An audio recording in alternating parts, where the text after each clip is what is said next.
ಪ್ರಸುಪ್ತಾಂ ಸಂಜೀವಯತ್ಯಖಿಲ ಶಕ್ತಿಧರಸ್ವಧಾಮ್ನಾಂ ಅನ್ಯಾಂಶ್ಚ ಹಸ್ತಚರಣಶ್ರವಣತ್ವಗಾದೀನ್ ಪ್ರಾಣಾನ್ನಮೋ ಭಗವತೆ ಪುರುಷಾಯ ತುಭ್ಯಂ ಭವದವೋಷ್ಣೇನ ತಾತಪ್ಯಮಾನಾನ್ ಭುವಿ ಪರಂ ನಾಥಮಪ್ರೇಕ್ಷಮಾಣಾನ್ ಭುವನಮಾನ್ಯೇನ ಚ ಅನ್ಯೇನ ದೋಷ್ಣಾ ಭವತು ಭೀರ್ಮಾ ಇತಿ ನ ಸಾಂತ್ವಯಂತಂ ಪ್ರಣತವಾನ್ ಪ್ರಾಣಿನಾಂ ಪ್ರಾಣಭೂತಂ ಪ್ರಣತಿಭಿಪ್ರೀಣಯೇ ಪೂರ್ಣಬೋಧಂ ತಪೋ ವಿದ್ಯಾ ವಿರಕ್ತ್ಯಾದಿ ಸದ್ಗುಣೌಗಾಕರಾನಹಂ ವಾದಿರಾಜಗುರೂನ್ ವಂದೇ ಹಯಗ್ರೀವಪದಾಶ್ರಯಾನ್ ಮೂಕೋಪಿ ಯತ್ಪ್ರಸಾದೇನ ಮುಕುಂದಶಯನಾಯತೆ ರಾಜರಾಜಾಯತೆ ರಿಕ್ತೋ ರಾಘವೇಂದ್ರಂ ತಮಾಶ್ರಯೇ ಅನವದ್ಯಾತ್ಮಚಾರಿತ್ರಂ ವಾದಿಕದ್ಯೋತಭಾಸ್ಕರಂ ವಿದ್ಯಾಮಾನ್ಯಗುರುಂ ವಂದೇ ವಿದ್ಯಾವಿದ್ಯೋತಭಾಸ್ವರಂ ತಪಸ್ವಾಧ್ಯಾಯ ಶುಶ್ರೂಷಾ ಕೃಷ್ಣಪೂಜಾರತಂ ಮುನಿಂ ವಿಶ್ವೇಶಮಿಷ್ಟದಂ ವಂದೇ ಪರಿವ್ರಾಟ್ ಚಕ್ರವರ್ತಿನಂ ಜನ್ಮಾದ್ಯಸ್ಯ ಯತೋನ್ವಯಾದಿತರತಶ್ಚಾರ್ತೇಷ್ವವಿಘ್ನಸ್ವರಾಟ್ ತೇನೇ ಬ್ರಹ್ಮಹೃದಾಯ ಆದಿಕವಯೇ ಮುಖ್ಯಂತಿ ಯಂ ಸೂರಯಃ ತೇಜೋ ವಾರಿಮೃದಾಂ ಯಥಾ ವಿನಿಮಯೋ ಯತ್ರ ತ್ರಿಸರ್ಗೋ ಮೃಷಾ ಧಾಮ್ನಾ ಸ್ವೇನ ಸದಾ ನಿರಸ್ತಕುಹಕಂ ಸತ್ಯಂ ಪರಂ ಧೀಮಹಿ ಯಂ ಪ್ರವ್ರಜಂತಮನುಪೇತಮಪೇತಕೃತ್ಯಂ ದ್ವೈಪಾಯನೋ ವಿರಹ ಕಾತರ ಆಜುಹಾವ ಪುತ್ರೇತಿ ತನ್ಮಯತಯಾ ತರವೋಪಿ ನೇದುಃ ತಂ ಸರ್ವಭೂತಹೃದಯಂ ಮುನಿಮಾನತೋಸ್ಮಿ ನಿಗಮಕಲ್ಪತರೋರ್ಗಳಿತಂ ಫಲಂ ಶುಕಮುಖಾದಮೃತದ್ರವಸಂಯುತಂ ಪಿಬತ ಭಾಗವತಂ ರಸಮಾಲಯಂ ಮುಹುರಹೋ ರಸಿಕಾ ಭುವಿ ಭಾವುಕಾಃ ಹರಿಕಥಾಮೃತಸಾರಗುರುಗಳ ಕರುಣದಿಂದಾಪನಿತು ಪೇಳುವೆ ಪರಮಭಗವದ್ಭಕ್ತರಿದನಾದರದಿ ಕೇಳುವುದು. ಶ್ರೀ ಗುರುಭ್ಯೋ ನಮಃ. ಹರಿ ಓಂ ಹರಿ ಓಂ ಹರಿ ಓಂ.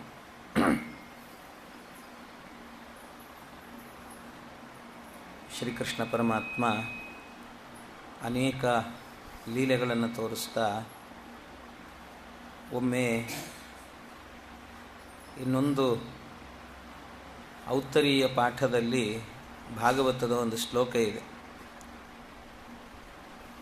ಕ್ರೀಣೀಹಿ ಬೋಃ ಫಲಾನೀತಿ ಶ್ರುತ್ವಾ ಸತ್ವರಮಚ್ಯುತಃ ಫಲಾರ್ಥಿ ಧಾನ್ಯಮಾದಾಯ ಯಯೌ ಸರ್ವಫಲಪ್ರದಃ ಫಲವಿಕ್ರಯಿಣೀ ತಸ್ಯಾಚ್ಯುತಧಾನ್ಯಂ ಕರದ್ವಯಂ ಫಲೈರಪೂರಯದ್ರತ್ನೈಃ ಫಲಭಾಂಡಮಪೂರಿ ಚ. ಒಬ್ಬಳು ಗೋಪಿ ಹಣ್ಣು ಮಾರಾಟಕ್ಕೆ ಅಂತ ಬಂದಿದ್ಲಂತೆ. ಹಣ್ಣು ಮಾರಾಟಕ್ಕೆ ಅಂತ ಬಂದವಳು ಹಣ್ಣು ಕೊಳ್ಳ್ರಿ, ಹಣ್ಣು ತಗೊಳ್ರಿ ಅಂತ ಕೂಗ್ತಾ ಬಂದ್ಲು. ಆ ಧ್ವನಿ ಕೇಳಿ ಪುಟ್ಟ ಕೃಷ್ಣ ಭಗವಂತ 5 ವರ್ಷದ ಕೂಸು ಬಂದು ಏನು ಮಾಡಿದ್ನಂತೆ, ಭಗವಂತ ನನಗೂ ಹಣ್ಣು ಬೇಕು ಅಂತ ಕೇಳಿದ್ನಂತೆ. ಹಣ್ಣು ಬೇಕು ನನಗೆ ಕೊಡು ಅಂತ. ಅದಕ್ಕೆ ಹಣ್ಣು ಬೇಕು ಅಂದಾಗ ಅದಕ್ಕೆ ದುಡ್ಡಿಗೆ ಮಾರ್ತಾ ಇದ್ದೇನೆ ಕೃಷ್ಣ, ನಾನು ಹಾಗೆ ಕೊಡಲಿಕ್ಕಾಗಲ್ಲಪ್ಪ ಅಂತ ಹೇಳಿ. ಅದಕ್ಕೆ ಇವನು ಬರುವಾಗಲೇ ಏನು ಮಾಡಿದ್ನಂತೆ, ಒಂದಷ್ಟು ಕಾಳು ಹಿಡ್ಕೊಂಬಂದಿದ್ನಂತೆ. ಏನೋ ಪುಟಾಣಿ ಕಾಳು, ಶೇಂಗಾ ಕಾಳು ಏನೋ ಹಿಡ್ಕೊಂಬಂದಿದ್ರೆ ನನ್ನ ಹತ್ರ ದುಡ್ಡಿಲ್ಲ, ಇದನ್ನು ಕೊಡ್ತೀನಿ, ಬೇಕಾದ್ರೆ ತೊಗೊಂಡು ಕೊಡು ಅಂಥೇಳಿ ಆ ಪುಟ್ಟ ಕೈಯಲ್ಲಿ ಎಷ್ಟಿರ್ತದದು, ಸಣ್ಣ ಕೈಯಲ್ಲಿ ಒಂದು 4-5 ಇದ್ರೆ ಜಾಸ್ತಿ, ಅದೇ ಕಾಳುಗಳನ್ನು ಹಿಂಗೆ ಕೊಟ್ಟನಂತೆ. ಆ ಮುಷ್ಟಿಯಲ್ಲಿದ್ದಂಥ ಕಾಳುಗಳನ್ನು ಅದು ಏನಾಯಿತು, 1-2 ಅವಳು ಕೈಗೆ ಬಿತ್ತು, 2 ಚೆಲ್ಲಿ ಹೋದುವಂತೆ. ಅಷ್ಟು ಕೊಟ್ಟದ್ದಕ್ಕೇನೆ ಆ ಹಣ್ಣಿನವಳು ಏನು ಮಾಡಿದ್ಲಂತೆ, ಒಂದು ಸರ್ತಿ ನಕ್ಕಳಂತೆ. ನಕ್ಕು ಕೃಷ್ಣ ಎಷ್ಟು ಕೊಟ್ಟೆಲ್ಲೋ ನನಗೆ ಅಂತ ಇಡೀ ಬುಟ್ಟಿ ಇತ್ತಲ್ಲ, ಮಾವಿನ ಹಣ್ಣಿನ ಬುಟ್ಟಿ, ಅಷ್ಟೂ ನಿನಗೆ ತಗೋ ಅಂತ ಕೊಟ್ಟು ಹೋಗಿಬಿಟ್ಲಂಥದ್ದು. ಅಷ್ಟೂ ಹಣ್ಣು ನಿನಗೆ ಅಂತ. ಅದು ಏನು ಅವನು ಕೊಟ್ಟದ್ದು, ಪರಮಾತ್ಮ ಕೊಟ್ಟದ್ದು 2 ಕಾಳು, ಅದು ಬೀಜ ಇತ್ತು, ಶೇಂಗಾ ಬೀಜನೋ ಏನೋ ಇತ್ತು. ಆ 2 ಬೀಜ ಕೊಟ್ಟದ್ದು ಅವಳಿಗೆ ಏನಾಯಿತು ಗೊತ್ತಿಲ್ಲ. ಅದು ಬಂಗಾರ ಆಯಿತೋ ಅಥವಾ ಮೋಕ್ಷದ್ದೇ ಬೀಜ ಆಯಿತೋ ಏನಾಯ್ತೋ ಗೊತ್ತಿಲ್ಲ. ಎಲ್ಲ ನಿನಗೆ ಕೃಷ್ಣ ಅಂತ ಆ ಹಣ್ಣುಗಳನ್ನೆಲ್ಲ ಕೊಟ್ಟು ಹೋದ್ಲು ಅಂತ ಉತ್ತರೀಯ ಪಾಠದಲ್ಲಿ ಒಂದು ಶ್ಲೋಕವನ್ನು ಹೇಳುತ್ತಾರೆ. ಹೀಗೆ ಭಗವಂತ ವಿಚಿತ್ರವಾದಂಥ ಕೃಷ್ಣ ಕೃಷ್ಣಾರವಿಂದಾಕ್ಷ ತಾತಯೇಹಿ ಸ್ತನಂ ಪಿಬ ಅಲಂ ವಿಹಾರೈಕ್ಷುಕ್ಷಾಂತ ತದ್ಭವಾನ್ ಭೋಕ್ತುಮರ್ಹತಿ.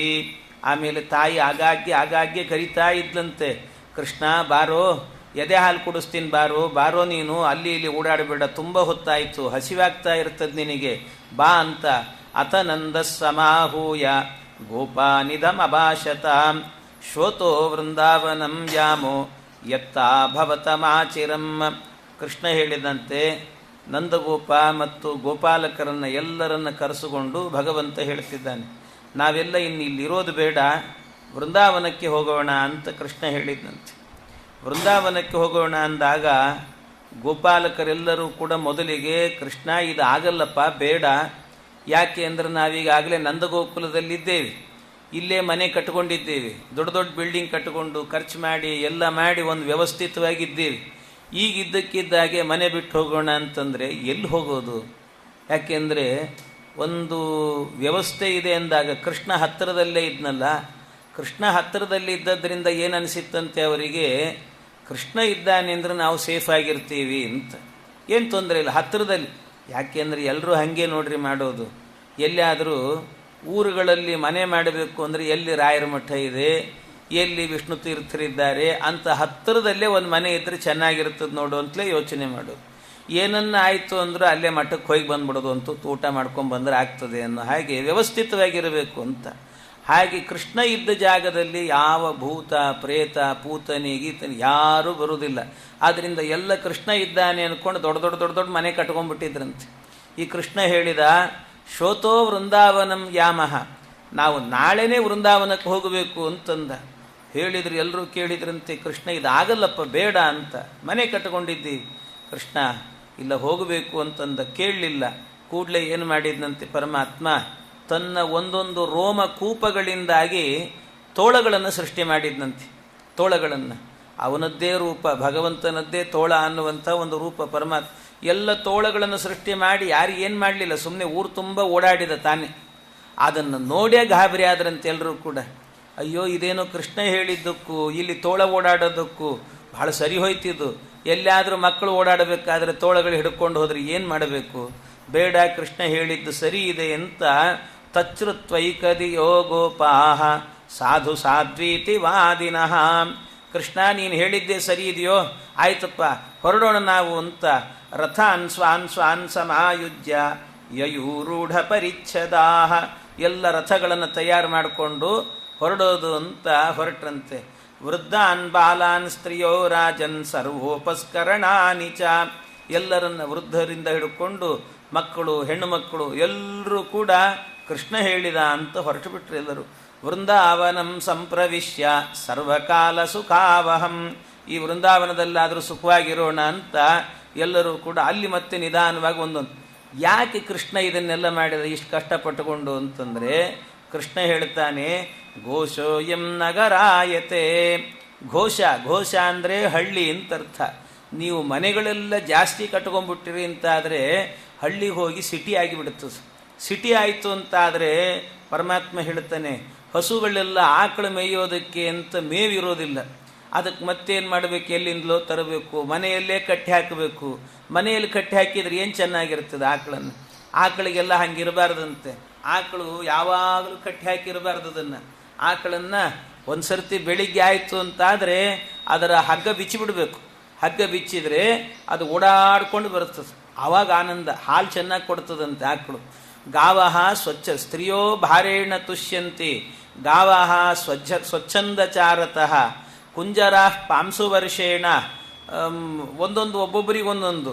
ಸ್ತ್ರೀಯೋ ಭಾರೇಣ ತುಷ್ಯಂತಿ ಅಂದರೆ ಹೆಣ್ಣು ಮಕ್ಕಳು ಅವರಿಗೆ ಭಾರ ಹೊತ್ತಾಗ ಆನಂದ ಆಗ್ತದಂತೆ. ಅಂದರೆ ಗರ್ಭಿಣಿಯಾದಾಗ ಆಗ ತಾಯ್ತನದ ಆನಂದವನ್ನು ಅನುಭವಿಸ್ತಾಳಲ್ಲ, ಆಗ ನಾನೇನೋ ಒಂದು ಸಾಧನೆ ಮಾಡಿದೆ ಎನ್ನುವಂಥ ಭಾವನೆ ಹುಟ್ಟುತ್ತಂತೆ ಹೆಣ್ಣಿಗೆ. ಹಾಗಾಗಿ ಸ್ತ್ರೀಯೋ ಭಾರೇಣ ತುಷ್ಯಂತಿ. ಆಮೇಲೆ ಗಾವಹ ಸ್ವಚ್ಛಂದ ಚಾರತಃ. ಗಾವಹ ಅಂತ ಹೇಳಿದರೆ ಆಕಳು, ಅವುಗಳನ್ನು ಸ್ವಚ್ಛಂದವಾಗಿ ಬಿಟ್ಟುಬಿಡಬೇಕು. ಕೊಟ್ಟಿಗೆ ಒಳಗೆ ಕಟ್ಟಿ ಹಾಕಿ ಮಾಡಿ ಹಿಂಸೆ ಕೊಟ್ಟು ಮಾಡಬಾರ್ದು, ಅದಕ್ಕೆ ಬಿಟ್ಟುಬಿಡಬೇಕು. ಅವು ಹೋಗಿ ಎಲ್ಲೆಲ್ಲೋ ಮೇಯ್ಕೊಂಡು ಬರುತ್ತೆ, ಮತ್ತು ಸಾಯಂಕಾಲಕ್ಕೆ ಬರ್ತವೆ, ಆವಾಗ ಕಟ್ಟಿ ಹಾಕಿರ್ಬೇಕಷ್ಟೆ. ಈ ರೀತಿ ಇರಬೇಕು. ಕುಂಜರ ಪಾಂಸು ವರ್ಷೇಣ. ಕುಂಜರ ಅಂದರೆ ಆನೆ. ಆನೆಗಳಿಗೆ ಎಲ್ಲಿ ಖುಷಿ ಇಟ್ಟಿದ್ದಾನೆ ಪರಮಾತ್ಮ ಅಂದರೆ ಅವು ಸ್ನಾನ ಮಾಡಿದ ಮೇಲೆ ಮೈ ಮೇಲೆ ಮಣ್ಣು ಹಾಕ್ಕೊಂಡ್ರೆ ಖುಷಿ ಆಗ್ತದಂಥದಕ್ಕೆ. ಇದು ಆನೆ ಸಿಕ್ಕಂಥ ಆನಂದ ಅಂತ ಹೇಳುತ್ತಾರೆ. ಹೀಗೆ ಒಬ್ಬೊಬ್ಬರಿಗೆ ಒಂದೊಂದು ಆನಂದ. ಹಾಗೆ ಗಾವಹ ಸ್ವಚ್ಛಂದ ಚಾರತಃ. ಎಲ್ಲ ಕಡೆ ಓಡಾಡಿಕೊಂಡು ಅದು ಮೇವನ್ನು ತಿಂತಾ ಇರಬೇಕಂತೆ. ಕೊನೆಗೊಂದು ಹೇಳಿದ್ದಾರೆ, ಸ್ತ್ರೀಯೋ ಭಾರೇಣ ತುಷ್ಯಂತಿ, ಗಾವಹ ಸ್ವಚ್ಛಂದ ಚಾರತಃ, ಕುಂಜರ ಪಾಂಸು ವರ್ಷೇಣ. ಕೊನೆಯದಾಗಿ ಹೇಳಿದರು ಬ್ರಾಹ್ಮಣ ಪರನಿಂದಯ ಅಂತ. ಅವ್ರಿಗೆ ಆನಂದ. ಇನ್ನೊಬ್ಬರನ್ನ ಬೈತಾ ಇದ್ರೆ ಖುಷಿ ಪಡ್ತಿರ್ತಾರಂತವ್ರು. ಯಾಕೆ ನೀವೊಬ್ಬರೇ ಬೈತೀರಿ, ನಾನು ಸೇರ್ಕೊಳ್ತೀನಿ ಅಂತ ಇನ್ನೂ 4 ಮಂದಿ ಗುಂಪು ಕಟ್ತಾರೆ ಅಂತ ಹೇಳ್ತಾರೆ. ಹಾಗಿರ್ತದಂತೆ. ಅದರಿಂದ ಒಬ್ಬೊಬ್ಬರಿಗೆ ಒಂದೊಂದು ಆನಂದ ಅಂತ. ಈ ಆನಂದ ಅದಕ್ಕೋಸ್ಕರವಾಗಿ ಪರಮಾತ್ಮ ಯೋಚನೆ ಮಾಡಿ ಹೇಳಿದ್ನಂತೆ, ಇಲ್ಲಿ ಬೇಡ, ಗೋಶೋಯಂ ನಗರಾಯತೆ. ಈ ಹಳ್ಳಿ ಹೋಗಿ ಸಿಟಿ ಆಯಿತು, ಮೇವಿಲ್ಲ, ಅದಕ್ಕೆ ಮೇವಿರುವಂಥ ವೃಂದಾವನಕ್ಕೆ ಹೋಗಬೇಕು ಅಂತ ಪರಮಾತ್ಮ ಕರ್ಕೊಂಡು ಹೋದನಂತೆ. ಕರ್ಕೊಂಡು ಹೋದ ನಂತರ ಅಲ್ಲಿ ಒಂದು ದಿವಸ ಯಮುನಾ ತೀರದಲ್ಲಿ ಎಲ್ಲ ಹಸು ಕರು ಇವುಗಳನ್ನೆಲ್ಲ ಮೇಯಿಸ್ತಾ ಇದ್ದ. ಒಬ್ಬ ಅಸುರ ಬಂದಂತೆ. ಅವನ ಹೆಸರು ವತ್ಸಾಸುರ ಅಂತ. ವತ್ಸ ಅಂದರೆ ಕರು. ಕರುವಿನ ರೂಪದಲ್ಲೇನೆ ಬಂದಂಥವನು. ಕದಾಚಿದ್ ಯಮುನಾ ತೀರೆ ವತ್ಸಾಂಶ್ಚಾರಯತೋಸ್ವಕೈ ವಯಸ್ಯೈ ಕೃಷ್ಣಬಲಯೋ ಜಿಗಾಂಸುರ್ದೈತ್ಯ ಆಗಮತ್. ಆ ದೈತ್ಯ ಬಂದರೆ ಪರಮಾತ್ಮ ಏನು ಮಾಡಿದ್ನಂತೆ, ಮಹಾಕಾಯ ದೈತ್ಯ, ಅವನ ಅಯೋಗ್ಯ. ಅಂಥವನನ್ನು, ಆ ದೈತ್ಯನನ್ನು ಚೆನ್ನಾಗಿ ಅವನ ಪಾದಗಳನ್ನು ಹಿಡಿದು ಎತ್ತಿ ಹೊಡೆದ್ನಂತೆ. ಗರ ತಿರುಗಿಸಿದ್ನಂತೆ. ಒಂದು ಸರ್ತಿ ತಿರುಗಿಸಿ ಹೊಡೆದ್ನಂತೆ. ಹೀಗೆ ವತ್ಸಾಸುರನನ್ನು ಸಂಹಾರ ಮಾಡಿದ. ಆಮೇಲೆ ಮತ್ತೊಬ್ಬ ಬರ್ತಾನೆ ಅಸುರ, ಬಕಾಸುರ ಅಂತ. ಬಕಪಕ್ಷಿ ರೂಪದಲ್ಲೇ ಬಂದಂತೆ. ತೌ ವತ್ಸ ಪಾಲಕವು ಭೂತ್ವ ಸರ್ವಲೋಕೈಕ ಪಾಲಕವು. ಅವನು ಬಂದಾಗ ಅವನನ್ನು ಕೂಡ ಹೇಗಿದ್ದ ಅಂದರೆ ಅವನು ಬಾಯಲ್ಲಿ ಬೆಂಕಿ ಥರ ಉಗುಳ್ತಾ ಇದ್ನಂತೆ ಬಕಾಸುರ. ಒಂದು ಸರ್ತಿ ಏನು ಮಾಡಿದ್ನಂತೆ ಇವನು ಕೃಷ್ಣ ಭಗವಂತ, ಅವನು ಬಾಯಿ ತನಕ ಹೋದಾಗ ಕೃಷ್ಣಂ ಮಹಾಸುರಗ್ರಸ್ತಂ ದೃಷ್ಟ ರಾಮಾದಯೋರ್ಬಕಾಹ ನುಂಗಿಬಿಟ್ನಂತೆ. ನುಂಗಿದ ಕೂಡಲೇ ಒಳಗೆ ಅಗ್ನಿ ಆಗಿಬಿಟ್ಟ ಈ ಕೃಷ್ಣ, ಬೆಂಕಿ ಆಗಿಬಿಟ್ಟ. ಒಳಗೆ ಇಟ್ಕೊಳ್ಳಿಕ್ಕಾಗ್ತಿಲ್ಲ, ಹೊರಗೆ ಹಾಕ್ಲಿಕ್ಕಾಗ್ತಿಲ್ಲ ಅವನಿಗೆ. ಅಂಥ ಸ್ಥಿತಿ. ಬಿಸಿ ತುಪ್ಪ ಅಂತಾರಲ್ಲ ಹಾಗೆ. ಕಡೆಗೆ ಅವನನ್ನೇ ಸುಟ್ಟು ಅವನನ್ನು ಸಂಹಾರ ಮಾಡಿದಂತೆ ಪರಮಾತ್ಮ. ಹೀಗೆ ಬಕಾಸುರನನ್ನು ಕೂಡ ಸಂಹಾರ ಮಾಡಿದ್ದಾನೆ ಭಗವಂತ ಅಂತ ಹೇಳುತ್ತಾರೆ. ಇಂಥ ಅನೇಕ ಲೀಲೆಗಳು. ಆಮೇಲೆ ಮುಂದೆ ಆಗಬೇಕಾದರೆ ಕೃಷ್ಣ ಪರಮಾತ್ಮ ಒಂದು ದಿವಸ ಇನ್ನೊಬ್ಬ ಬಂದಂತೆ. ಅವನು ಯಾರು ಅಂದರೆ ಧೇನುಕಾಸುರ ಅಂತ ಒಬ್ಬ ಬಂದಿದ್ದ. ಧೇನುಕಾಸುರ.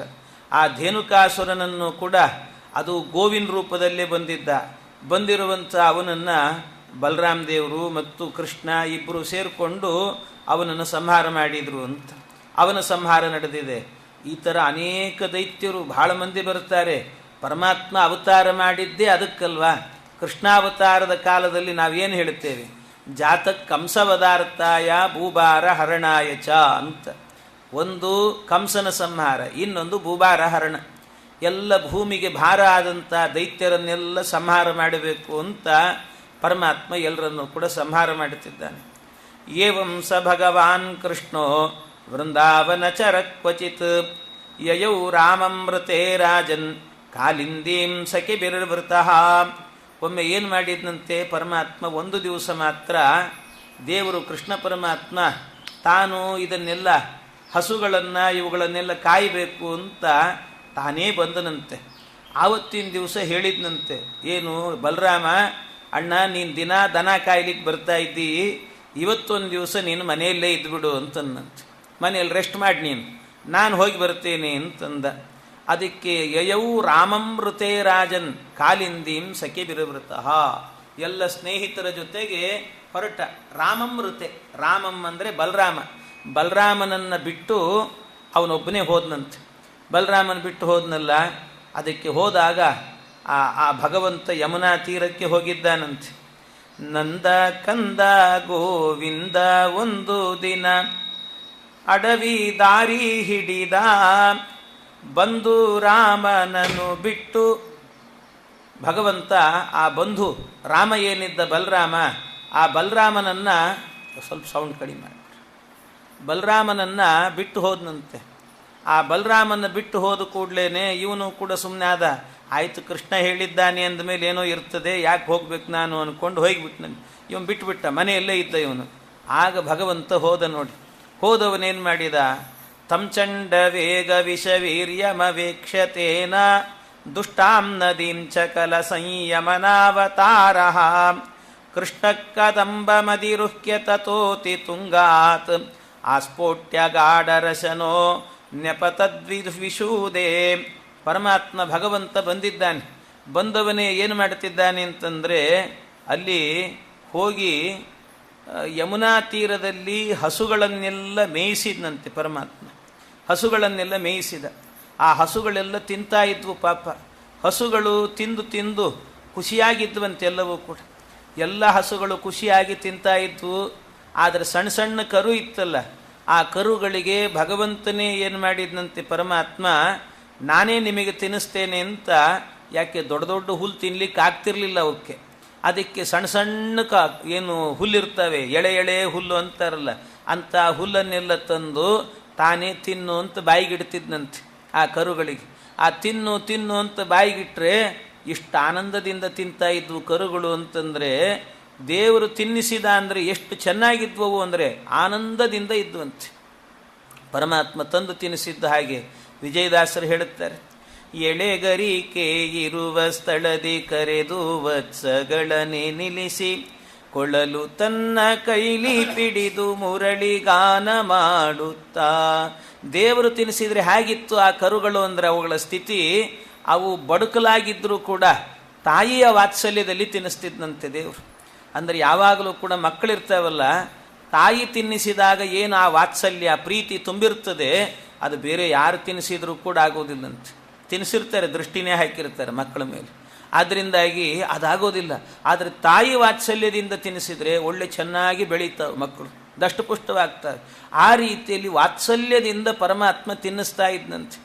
1 ತಿಂಗಳ ಕರುಗಳು ಇಂದಿರೇಶನು ಮೇಯಿಸಲು 1 ವರುಷ ಕರುಗಳಂತಾನಂದದಿಂದ ಮೆರೆದವು. ಕಾದನ ವತ್ಸವ ಹರಿ ಕಾದನ. ಭಗವಂತ ಹೀಗೆಲ್ಲ ರಕ್ಷಣೆ ಮಾಡುತ್ತಿದ್ದ.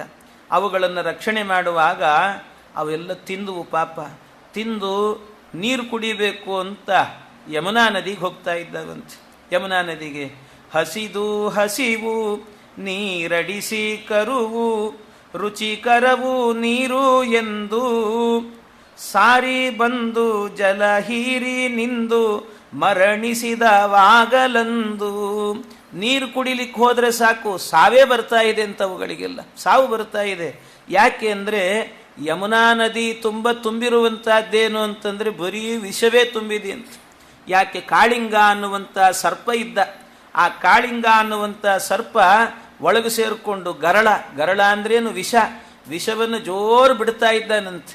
ಆ ವಿಷವನ್ನು ಹೊರಗೆ ಹಾಕ್ತಾ ಇದ್ರೆ ಇಡೀ ಕಲುಷಿತವಾಗಿದೆ ವಿಷ. ಯಮುನೆಯೊಡಲು ವಿಷ ಕುದಿವ ಕಡಲು ಕಾಳಿಂಗ ಗರಳ ಬಿಡಲು ಗಾಳಿ ಬಡೆದ ದನ ಗಿಡುಗ ಗರುಡ ಶುಕ ಗುಬ್ಬಿ ದೇಹ ಸುಡಲು. ಪರಮಾತ್ಮ ನೋಡುತ್ತಿದ್ದಾನೆ. ಆ ಯಮುನೆಯಲ್ಲಿದ್ದಂಥ ನೀರು ಕಲುಷಿತ ಅಷ್ಟೇ ಅಲ್ಲ, ಅದರ ಗಾಳಿ ಮೇಲೆ ಹರಿದಾಡಿದರೂ ಸಾಕಂತೆ ಕೂಡಲೇ ಪ್ರಾಣಿಗಳೆಲ್ಲ ಸಾಯ್ತಾ ಇದ್ದಾವಂತೆ. ಪ್ರಾಣಿಗಳೆಲ್ಲ ಸಾಯ್ತಿದ್ದಾವೆ. ಇಂಥ ಸ್ಥಿತಿ ಇತ್ತು. ಇಂಥ ಸ್ಥಿತಿಯಲ್ಲಿ ಭಗವಂತ ನೋಡಿದ. ತಂಚಂಡ ವೇಗ ವಿಷವೀರ್ಯಮವೇಕ್ಷತೇನ ದುಷ್ಟಾಂ ನದೀಂಚ ಕಲ ಸಂಯಮನಾವತಾರ ಕೃಷ್ಣ ಕದಂಬಮದಿರುಹ್ಯ ತತೋತಿ ತುಂಗಾತ್ ಆಸ್ಫೋಟ್ಯ ಗಾಢರಶನೋ ನೆಪತದ್ವಿಷೋದೇ. ಪರಮಾತ್ಮ ಅಲ್ಲೇ ಹತ್ತಿರದಲ್ಲೇನೆ ಒಂದು ಕದಂಬ ಅಂತ ಒಂದು ವೃಕ್ಷ ಇತ್ತಂತೆ. ಅದು ಎಷ್ಟು ವಿಚಿತ್ರ ನೋಡಿ.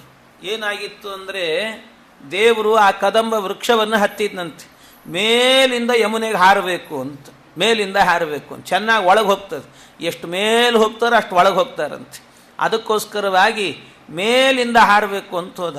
ಅದ್ರ ವಿಚಿತ್ರ ಏನು ಅಂದರೆ, ಯಮುನಾ ನದಿ ಸುತ್ತಮುತ್ತಲೂ ಇದ್ದಂಥ ಗಿಡ ಮರಗಳು ಕೂಡ ಸುಟ್ಟೋಗಿದ್ವಂತೆಲ್ಲ, ಎಲ್ಲ ಸುಟ್ಟೋಗಿದ್ವು. ಯಾಕೆ? ಆ ವಿಷದ ಗಾಳಿ ಬಡದೆ ಸುಟ್ಟೋಗಿದ್ವು ಅಂತ. ಆದರೆ ಮತ್ತೆ ಈ ಕದಂಬ ವೃಕ್ಷ ಯಾಕೆ ಹಾಗೆ ಇತ್ತು? ಅದನ್ನು ಮಾತ್ರ ಹತ್ತಿದ ಕೃಷ್ಣ ಅಂತ ಹೇಳ್ತಾರೆ. ಕೃಷ್ಣ ಕದಂಬ ಮದಿರುಹ್ಯ ತತೋತಿ ತುಂಗಾತ್. ತುಂಗಾತು ಅಗ್ರಕ್ಕೆ ಹೋದ್ನಂತೆ, ಆ ವೃಕ್ಷದ ಮೇಲೆ ತುದೀಗೆ ನಿಂತುಕೊಂಡ, ಅಲ್ಲಿಂದ ಹಾರಬೇಕು ಅಂತ ನಿಂತಿದ್ದಾನಂತೆ ಪರಮಾತ್ಮ. ಅಲ್ಲ, ಆ ವೃಕ್ಷಕ್ಕೇನಾಗಲಿಲ್ವಾ? ಯಾಕದು ಹಾಗೆ ಇತ್ತು ಅಂತ ಕೇಳಿದರೆ, ಅದು ಒಂದು ವಿಚಿತ್ರವಾದ ಕಥೆ. ಏನಾಗಿತ್ತಂತೆ, ಆ ವೃಕ್ಷ ಮಾತ್ರ ಏನಾಗಿರಲಿಲ್ಲ, ವಿಷದ ಬಾಧೆ ತಟ್ಟಿದ್ರೂ ಕೂಡ ಅದಕ್ಕೇನಾಗಿರಲಿಲ್ಲ, ಸಾಯಲಿಲ್ಲಂತೆ ಆ ವೃಕ್ಷ. ಯಾಕೆ ಸಾಯಲಿಲ್ಲ ಅಂದರೆ, ಒಮ್ಮೆ ಈ ಗರುಡ ದೇವರೇನಿದ್ದಾರೆ, ಗರುಡ ದೇವರು ತನ್ನ ತಾಯಿಗೋಸ್ಕರವಾಗಿ ಅಮೃತವನ್ನು ತರಬೇಕು ಅಂತ ದೇವಲೋಕಕ್ಕೆ ಹೋಗಿದ್ರಂತೆ. ಆ ದೇವಲೋಕಕ್ಕೆ ಹೋದಾಗ ಅಮೃತವನ್ನು ತರಬೇಕಾದ್ರೆ ಒಂದು ಪಾತ್ರೆಯಲ್ಲಿ ಇಟ್ಕೊಂಡು ಬರ್ತಿದ್ರಂತೆ. ಬರುವಾಗ ಮಧ್ಯದಲ್ಲಿ ಒಂದು ಸ್ವಲ್ಪ ಆಯಾಸ ಆಯಿತು. ಆಯಾಸ ಆದಾಗ ಏನು ಮಾಡಿದ್ರಂತೆ, ಇಲ್ಲೆಲ್ಲಾದರೂ ರೆಸ್ಟ್ ತಗೊಳ್ಳೋಣ, ನನ್ನ ಹಸಿವು ಪರಿಹಾರ ಮಾಡಿಕೊಳ್ಳೋಣ ಅಂತ ಆ ಗರುಡ ಏನು ಮಾಡಿದ, ಅದರ ಮೇಲೆ ಬಂದು ಕೂತ್ನಂತೆ, ಆ ಕದಂಬ ವೃಕ್ಷದ ಮೇಲೆ ಬಂದಾಗ ಅಮೃತದ ಪಾತ್ರೆ ಇತ್ತಲ್ಲ, ಆ ಪಾತ್ರೆಯನ್ನು ಅಲ್ಲೇ ಗಿಡದ ಮೇಲೆ ಒಂದು ಕಡೆ ಇಟ್ಟಿದ್ನಂತೆ. ಗಿಡದ ಮೇಲೆ, ಆ ಮರದ ಮೇಲೆ ಇಟ್ಟಿದ್ನಲ್ಲ, ಅಮೃತದ ಪಾತ್ರೆ ಆ ಮರಕ್ಕೆ ಸ್ಪರ್ಶ ಆದದ್ರಿಂದ ಅದಕ್ಕೆ ಏನು ವಿಷ ಹಾಕಿದರೂ ಸತ್ತಿರಲಿಲ್ಲಂತ. ಅಮೃತಕ್ಕಿರುವಂಥ ಶಕ್ತಿ ಇದು ಅಂತ ಹೇಳುತ್ತಾರೆ. ಅದಕ್ಕೋಸ್ಕರವಾಗಿ ಏನೂ ಆಗಿರಲಿಲ್ಲಂತೆ. ಅದನ್ನು ಪರಮಾತ್ಮ ನೋಡಿ, ಸಾರ್ಪಕ್ರದ ಪುರುಷ ಸಾರ ನಿಪಾತ ವೇಗ ಸಂಕ್ಷೋಭಿತೋ ರಗವಿಶೋಚ್ವಸಿತಾಂಬುರಾಶಿ. ಅಂಬುರಾಶಿ, ಆ ನೀರಿನ ಒಳಗಡೆ ಮೇಲಿಂದ ಕೃಷ್ಣ ಪರಮಾತ್ಮ ಹಾರಿದ ಕೂಡಲೇ ನೋಡಿ ಏನಾಯಿತು ಅಂದರೆ, ಒಳಗೆ ಹೋದನಂತೆ ಭಗವಂತ. ಒಳಗೆ ಹೋದಾಗ ಎಲ್ಲಿದ್ನೋ ಏನೋ ಕಾಳಿಂಗ, ಯಾರೋ ನದಿಗೆ ಬಿದ್ದರು ಅಂತ ಕೂಡಲೇ ಏನು ಮಾಡಿದ್ನಂತೆ, ಓಡೋಡಿ ಬಂದಂತೆ. ಅಲ್ಲಿದ್ದಂಥ ಗೋಪಾಲಕರೆಲ್ಲ ಹೇಳ್ತಿದ್ದಾರೆ, ಕೃಷ್ಣ ಬೇಡೋ ಮಾರಾಯ, ಹೋಗಬೇಡ, ಕಾಳಿಂಗ ಇದ್ದಾನಲ್ಲಿ, ವಿಷಜಂತು ಇದೆ, ಅದರ ಜೊತೆ ಹೋರಾಟ ಮಾಡಲಿಕ್ಕೆ ಆಗೋದಿಲ್ಲ, ಬೇಡ ಕೃಷ್ಣ ಹೋಗಬೇಡ ಅಂತ ಹೇಳ್ತಿದ್ದಾರೆ. ಕೇಳಲಿಲ್ಲ, ಹಾರೇ ಬಿಟ್ಟಿದ್ದಾನೆ. ಒಳಗಿಂದ ನೋಡಿದ್ರೆ ಈ ಕಾಳಿಂಗ ಬಂದೇ ಬಿಟ್ಟ.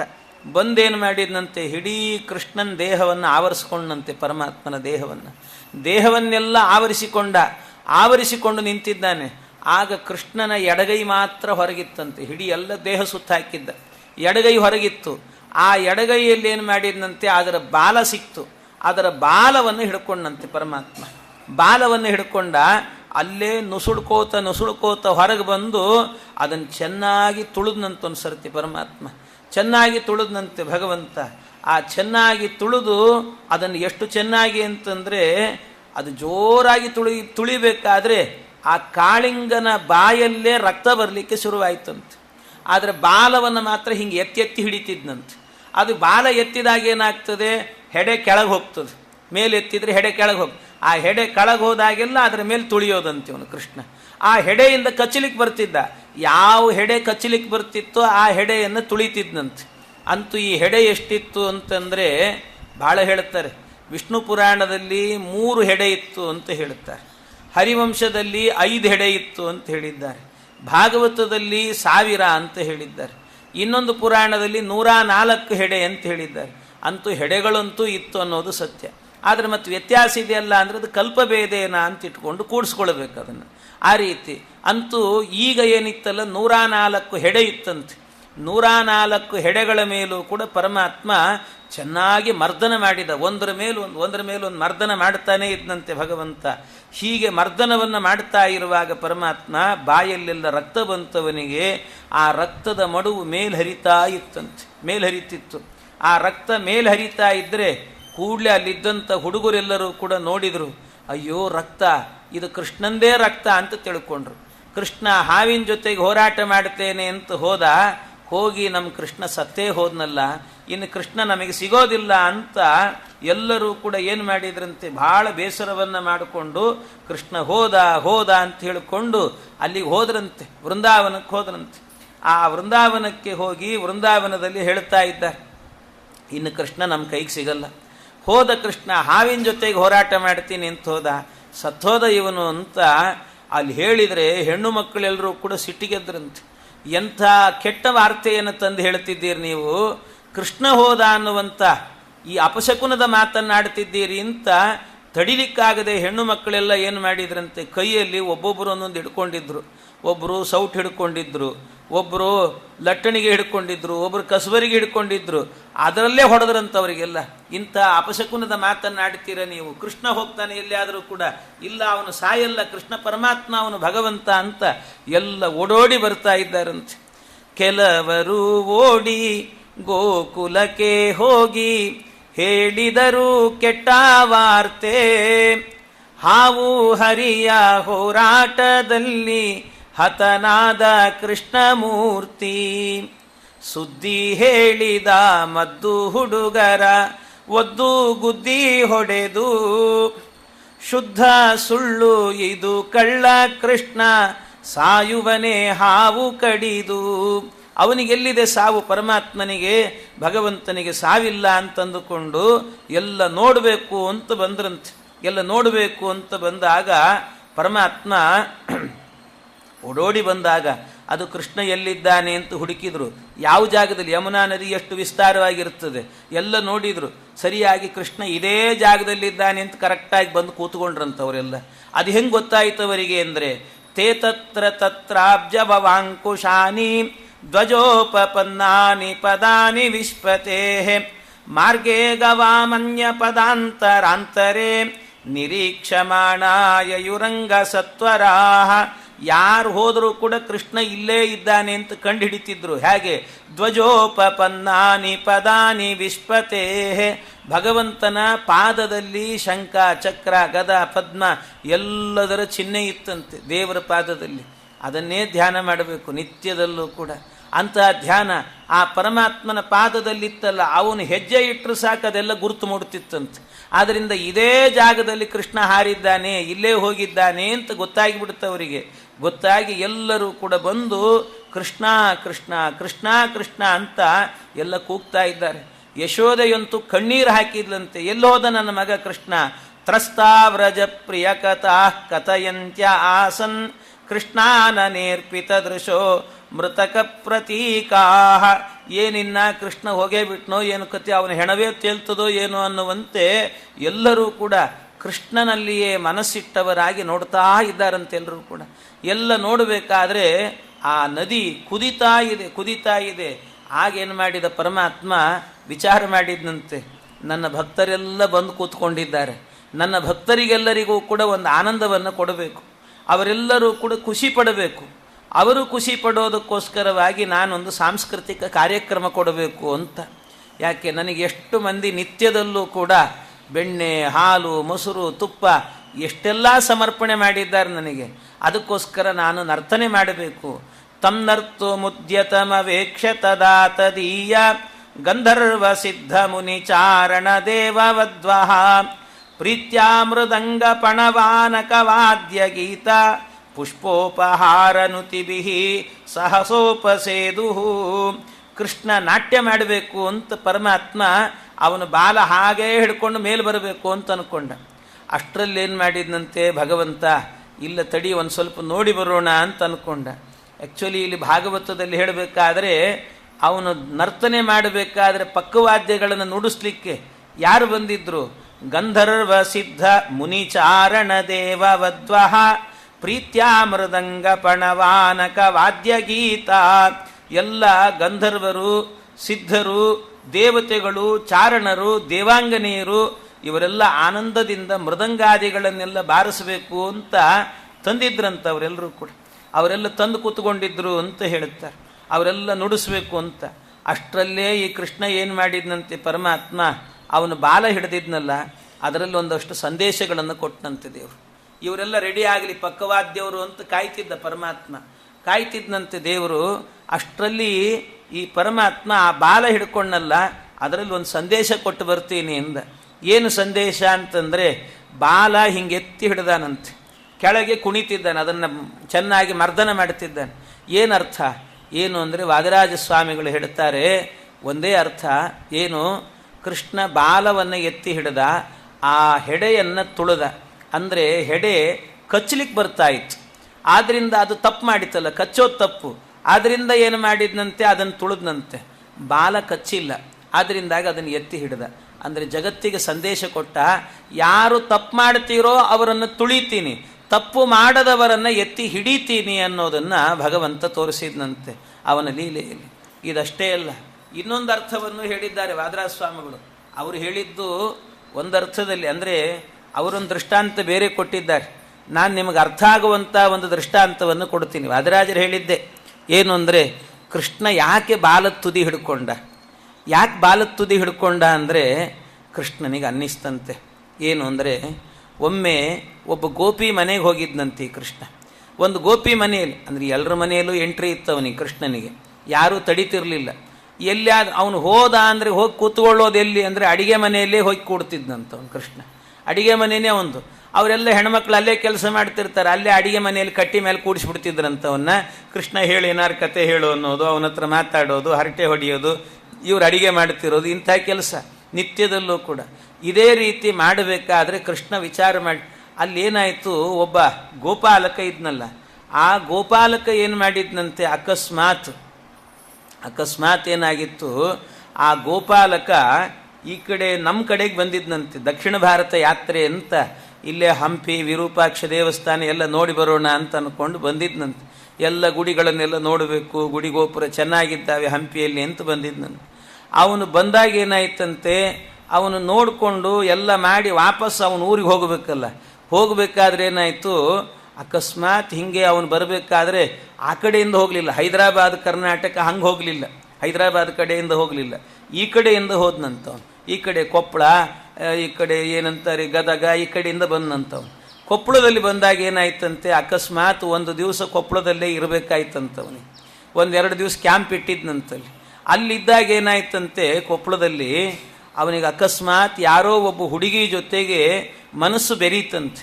ಬೆರೆತಾಗ ಅವಳ ಜೊತೆಗೆ ಮದುವೆ ಆಯಿತು. ಎರಡೇ ದಿನದಲ್ಲಿ ಮದುವೆ ಮಾಡಿಕೊಂಡು ಆ ಹುಡುಗಿನ ಕರ್ಕೊಂಡು ಉತ್ತರ ಭಾರತಕ್ಕೆ ಹೋಗಿಬಿಟ್ಟ. ಹೋದ ನಂತರ ಆವಾಗೇನಾಯಿತು, ಅಲ್ಲೇ ಅವ್ರ ಮನೆಗೆ ಈ ಕೃಷ್ಣ ಹೋಗಿದ್ನಂತೆ. ಅವಳೇನು ಮಾಡಿದ್ದು ಅಂದರೆ, ತನ್ನ ಗಂಡನಿಗೆ ಆ ಕಡೆ ಉತ್ತರದ ಮಂದಿ ಇದ್ದಾರಲ್ಲ, ಅವರಿಗೆ ಬೆಳಿಗ್ಗೆ ಏನಾದರೂ ಫಲಹಾರ ಅಂತಂದರೆ ಗೊತ್ತೇ ಇರಲ್ಲ ಅವರಿಗೆ, ಏನಿಲ್ಲ, ಬರೀ ಯಾವಾಗ ನೋಡಲಿ ಅವರು ಚಪಾತಿ ಪೂರಿ ರೋಟಿ ಅಂತ ಇರ್ತವೆ, ಅದೊಂದೇ ಗೊತ್ತವಕ್ಕೆ. ಈ ಕೊಪ್ಪಳದ ಹುಡುಗಿ ಹೇಳಿದ್ಲಂತೆ, ನಮ್ಮ ಕಡೆಗೆ ಬೆಳಿಗ್ಗೆ ಫಲಹಾರ ಬಗೆ ಮಾಡ್ತಾರೆ, ಇಡ್ಲಿ ಅಂತೆ, ದೋಸೆ ಅಂತೆ, ಏನೇನು ವಿಚಿತ್ರ ಇರ್ತವೆ ಅಂತ. ಅದಕ್ಕೆ ಒಂದು ಸರ್ತಿ ನಿಮಗೂ ನಾನೊಂದು ಸ್ಪೆಷಲ್ ಮಾಡಿಕೊಡ್ಲಾ ಅಂತ ಕೇಳಿದ್ನಿ. ಹೌದು, ನನ್ನ ನಾಲಿಗೆನೂ ಕೂಡ ತಿನ್ನು ಕುಲಗೆಟ್ಟದೆ, ಒಂದು ಸರ್ತಿ ಮಾಡಿಕೊಡು ಅಂದ್ರಂತೆ. ಆಯಿತು ಅಂತ 2 ಐಟಮ್ ಮಾಡಿಕೊಟ್ಲಂತವ್ರು. ತಿಂದ ನೋಡ್ರಿ, ತಲೆ ಗರ್ರಂತ ತಿರುಗಿತಂತವನಿಗೆ. ಏನು ತಿಂದದ್ದು ಅಂದರೆ, ಮೊದಲನೇ ಸರ್ತಿ ಮಾಡಿಕೊಟ್ಟದ್ದೇನು ಅಂದರೆ ಮಂಡಾಳ ಒಗ್ಗರಣೆ ಮಿರ್ಚಿ ಮಾಡಿಕೊಟ್ಟಿದ್ಲಂತೆ. 2 ಮಾಡಿಕೊಟ್ರು, ತಿಂದಿಷ್ಟು ಖುಷಿಪಟ್ಟ ಅವನು ಅಂದರೆ, ಅದ್ಭುತ ನಿಮ್ಮ ಫಲಹಾರ ಅಂದಂತೆ. ಇನ್ನೊಂದು ದಿವಸ ಕೃಷ್ಣ ಅವ್ರ ಮನೆಗೆ ಬಂದಾಗ ಏನಾಯ್ತಂತೆ, ಕೃಷ್ಣ ಬಂದು ಕೂತಿದ್ನಲ್ಲ, ಆಗಲೂ ಕೂಡ ಈ ಗಂಡ ಬಂದು ಹೇಳಿದ್ನಂತೆ, ನಿಮ್ಮ ಕಡೆ ಮಾಡ್ತಿರಲ್ಲ ಮಂಡಾಳ ಒಗ್ಗರಣೆ ಮಿರ್ಚಿ, ಭಾಳ ಚಲೋ ಇರ್ತದೆ, ಅದನ್ನು ಮಾಡಿ ಇವತ್ತು ಅಂದ್ನಂತೆ. ಅಯ್ಯೋ, ನನಗೇನು ಬೇಜಾರಿಲ್ಲ, ಮಾಡಲಿಕ್ಕೆ ಮಾಡ್ತೀನಿ, ಆದರೆ ಮನೆಯಲ್ಲಿ ಎಣ್ಣೆ ಖಾಲಿ ಆಗಿದೆ ಅಂದ್ಲು. ಅದಕ್ಕೇನಂತೆ, ಹಿಂಗೆ ಹೋಗಿ ಹಿಂಗೆ ಬರ್ತೀನಿ, ಎಣ್ಣೆ ತಂದು ಕೊಡ್ತೀನಿ, ಇನ್ನೂ ಸ್ನಾನ ಆಗಿಲ್ಲ, ನನ್ನ ಸ್ನಾನ ಮುಗಿಯೋದ್ರೊಳಗೆ ರೆಡಿ ಮಾಡು. ಸರಿ ಆಯಿತು ಅಂದು ಹೋದ. ಇವನು ಒಂದು ಪ್ಯಾಕೆಟ್ ಎಣ್ಣೆ ತಂದು ಕೊಟ್ಟನಂತೆ. ಕೊಟ್ಟು ಕೂಡಲೇ ಆ ಹುಡುಗಿ ಏನು ಮಾಡಿದ್ಲು ಅಂದರೆ, ಅದನ್ನು ಕಟ್ ಮಾಡಿ ಒಂದು ಪಾತ್ರೆಗೆ ಬಗ್ಸಿದ್ಲು, ಎಣ್ಣೆಯನ್ನೆಲ್ಲ ಬಗ್ಸಿದ್ಲಂತೆ. ಈ ಹೆಣ್ಮಕ್ಳಲ್ಲಿ 2 ವಿಧವಾಗಿರ್ತಾರೆ. ಕೆಲವರು ಮನೆ ಹಾಳರು ಅಂತಿರ್ತಾರೆ, ದಂದ್ರಾಳಿಗಳು ಅಂತ. ಇನ್ನು ಕೆಲವರು ಸೂಕ್ಷ್ಮ ಅಂತಿರ್ತಾರಂತೆ ಹೆಣ್ಮಕ್ಳು. ಅದರಲ್ಲಿ ಕೆಲವು ದಂಡರಾಳಿಗಳು ಅಂದರೆ ಯಾರು ಗೊತ್ತಾ, ಆ ಪಾಕೆಟ್ ಒಳಗೆ ಇನ್ನೂ 1-2 ಸೌಟ್ ಎಣ್ಣೆ ಇರ್ತದೆ, ಅದು ಹಾಗೆ ಡಸ್ಟ್ಬಿನ್ನಿಗೆ ಹಾಕಿಬಿಡ್ತಾರೆ, ಕಸದ ಬುಟ್ಟಿಗೆ ಹಾಕಿಬಿಡ್ತಾರೆ. ಅವರೆಲ್ಲ ಮನೆ ಹಾಳರು ಅಂತ ಅರ್ಥ. ಇನ್ನು ಕೆಲವರು ಸೂಕ್ಷ್ಮ ಇರ್ತಾರೆ. ಆ ಹೆಣ್ಣುಮಕ್ಕಳು ಹೇಗೆ ಅಂತಂದರೆ, ಪಾಕೆಟ್ ಕಟ್ ಮಾಡಿರ್ತಾರಲ್ಲ, ಆ ಪಾಕೆಟ್ ಏನು ಮಾಡಿಬಿಡ್ತಾರೆ ಅಂದರೆ, ಆ ಪಾತ್ರೆಗೆ ಬಗ್ಸಿರ್ತಾರಲ್ಲ, ಒಂದು ದಿವಸ ಪೂರ್ತಿ ಹಿಂಗೆ ಬಗ್ಸೇ ಇಟ್ಬಿಟ್ಟಿರ್ತಾರೆ ಅದನ್ನು.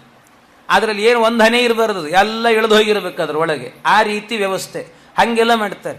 ಆಮೇಲೆ ಏನು ಮಾಡಿದ್ಲು ಅವಳು, ಕೊಪ್ಪಳದ ಹುಡುಗಿ ಭಾಳ ಸೂಕ್ಷ್ಮ. ಎಷ್ಟು ಸೂಕ್ಷ್ಮ ಅಂತೀರಿ, ಅದಕ್ಕೇನು ಮಾಡಿದ್ಲಂತೆ, ಅದನ್ನು ಆಮೇಲೆ ಮರುದಿವಸಕ್ಕೆ ಅದು ಹಾಗೆ ಇರಬೇಕಲ್ಲ ಅಂಥೇಳಿ ಗಂಡನಿಗೆ ಹೇಳಿದ್ಲಂತೆ, 1 ನಿಮಿಷ ನಿಲ್ರಿ ನೀವು ಅಂತ ಹೇಳಿ ಆ ಪಾಕೀಟಿನ ತುದಿ ಹಿಡಿದ್ಲಂತೆ. ತುದಿ ಹಿಡಿದು ಎಳೆದು ಅದನ್ನು ಒಂದು ಹನಿ ಎಣ್ಣೆ ಇರಬಾರ್ದು ಅದರಲ್ಲಿ ಎಲ್ಲ ಬಗ್ಗಿಸಿದ್ಲಂತೆ. ಇಷ್ಟು ಬಗ್ಗಿಸಿದ ಮೇಲೆ ಮತ್ತೆ ಆ ಪಾಕೀಟನ್ನು ಚೌಕಾಕಾರವಾಗಿ ಕಟ್ ಮಾಡಿದ್ಲಂತೆ. ಕಟ್ ಮಾಡಿ ಗಂಡನ ಕರೆದ್ಲು, ಬರ್ರಿ ಇಲ್ಲಿ ಅಂತ. ಏನಿಲ್ಲ ಬರ್ರಿ ಅಂತ ಕರೆದ್ಲು. ಹತ್ರ ಕೂಡಿಸ್ಕೊಂಡ್ಲು. ಆ ಹಿಡೀ ಎಣ್ಣೆ ಪ್ಯಾಕೆಟ್ ಒಳಗೆ ಜಿಡ್ಡಿರ್ತದಲ್ಲ ಅದನ್ನೆಲ್ಲ ತಲೆಗೆ ತಟ್ಟಿದ್ಲಂತೆ, ಹೋಗ್ರಿ ಸ್ನಾನಕ್ಕೆ ಅಂದ್ಲು. ಇಷ್ಟೆಲ್ಲ ಮಾಡಿದ್ನಂತೆ. ಆ ಜಿಡ್ಡು ವೇಸ್ಟ್ ಆಗಬಾರದು ಅಂತ ಮಾಡಿದ್ಲಂತಿದೆಲ್ಲ. ಇದನ್ನೆಲ್ಲ ಈ ಕೃಷ್ಣ ಏನು ಮಾಡಿದ್ನಂತೆ, ಕೂತು ಅಲ್ಲೇ ನೋಡ್ತಾ ಇದ್ನಂತ. ಅವನು ನೋಡ್ತಾ ಇರುವಾಗ ಆಗ ಕೃಷ್ಣನಿಗೆ ನೆನಪಾಗಿ ಬಿಡುತ್ತಂತೆ, ಎಲ್ಲ ಈ ಗೋಪಿ ಮಾಡಿದ್ದೆಲ್ಲ ಕೆಲಸ ಎಲ್ಲಿ ನೆನಪಾಗಿದ್ದು, ಈ ಕಾಳಿಂಗನ ಮರ್ದನ ಮಾಡಬೇಕಾದ್ರೆ ನೆನಪಾಯ್ತಂತವನಿಗೆ, ಕೃಷ್ಣನಿಗೆ ನೆನಪಾಗಿ. ಎಲ್ಲ ಗೋಪಿ ಆ ಕೊಪ್ಪಳದ ಹುಡುಗಿ ಏನು ಮಾಡಿದ್ಲು, ಆ ಎಲ್ಲ ಎಣ್ಣೆಯನ್ನು ಹೊರಗೆ ಹಾಕಬೇಕು ಅಂತಾದಾಗ ಆ ಪಾಕಿಟ್ ತುದಿ ಹಿಡ್ಕೊಂಡು ಎಳೆದು ಹಾಕಿದ್ಲು. ನಿನ್ನ ಒಳಗಿರುವ ವಿಷವನ್ನು ಕೂಡ ತುದಿ ಹಿಡಿದು ಹೊರಗೆ ಹಾಕ್ತೀನಿ ನಾನು ಅಂತ ಬಾಲ ಹಿಡ್ಕೊಂಡಿದ್ನಂತೆ ಭಗವಂತ. ಅದಕ್ಕೋಸ್ಕರ ಬಾಲ ಹಿಡ್ದಾನೆ ಅಂತ ವಾದಿರಾಜರು ಹೇಳೋ ದೃಷ್ಟಾಂತ. ಯಾವುದೇ ಒಂದು ಒಳಗಿರುವ ಪದಾರ್ಥವನ್ನು ಹೊರಗೆ ಹಾಕಬೇಕು ಅಂದರೆ ತುದಿ ಹಿಡಿದು ಹಾಕಬೇಕು ಅಂತ ಅಷ್ಟೇ ಹೇಳುತ್ತಾರೆ. ನಾನು ಈ ದೃಷ್ಟಾಂತ ಕೊಟ್ಟೆ ಅಷ್ಟೇ. ಹಾಗೆ ಆ ಭಗವಂತ ತುದಿ ಹಿಡ್ಕೊಂಡಿದ್ನಂತೆ, ಹಿಡ್ಕೊಂಡು ನಿಂತಿದ್ದಾನೆ ನರ್ತನೆ ಮಾಡ್ತಾ. ಅವನು ನರ್ತನೆ ಮಾಡ್ತಾ ನಿಂತಿರಬೇಕಾದ್ರೆ ಅನ್ನಿಸ್ತು ಒಳಗಿನ ನರ್ತನೆ ಆಯಿತು.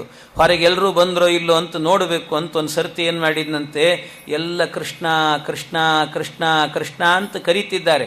ಎಲ್ಲರೂ ಕೃಷ್ಣ ಕೃಷ್ಣ ಅಂತ ಕರೀತಾ ಇದ್ರೆ ಇದ್ದಕ್ಕಿದ್ದಾಗೆ ಕೃಷ್ಣ ಏನು ಮಾಡಿದ, ಭಗವಂತ ಛಂಗ್ ಅಂತ ಮೇಲೆ ಹಾರಿದ. ಅಯ್ಯೋ ಕೃಷ್ಣ ಬಂದ ಅಂದರು. ಬಂದ ಅನ್ಲಿಕ್ಕಿಲ್ಲ, ಮತ್ತೆ ಒಳಗೆ ಹೋದನಂತೆ ಕೃಷ್ಣ. ಯಾಕೆ ಬಂದ, ಯಾಕೆ ಒಳಗೆ ಹೋದ ಅಂತ ಕೇಳಿದರೆ, ಸಾಮಾನ್ಯವಾಗಿ ಈ ಭರತನಾಟ್ಯ ಮಾಡೋರೆಲ್ಲರೂ ಕೂಡ ಏನು ಮಾಡ್ತಾರೆ ಅಂದರೆ ಮೈ ಮೇಲೆಲ್ಲ ಕಾಸ್ಟ್ಯೂಮ್ ಹಾಕ್ಕೊಂಡಿರ್ತಾರೆ.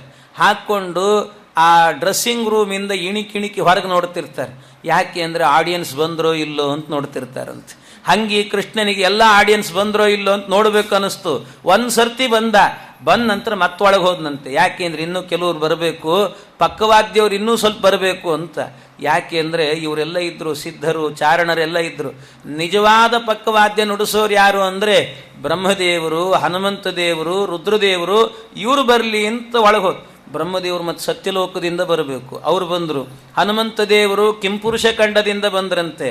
ಇನ್ನು ರುದ್ರದೇವರು ಕೈಲಾಸ ಪರ್ವತದಿಂದ ಬಂದರು.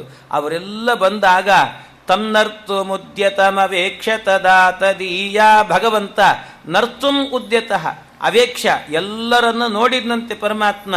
ನೋಡಿ ಭಕ್ತರಿಗೋಸ್ಕರವಾಗಿ ನಾನು ನರ್ತನೆ ಮಾಡುತ್ತೇನೆ ಅಂತ ಪರಮಾತ್ಮ ನರ್ತನೆ ಮಾಡಲಿಕ್ಕೆ ಶುರು ಮಾಡಿದಂತೆ.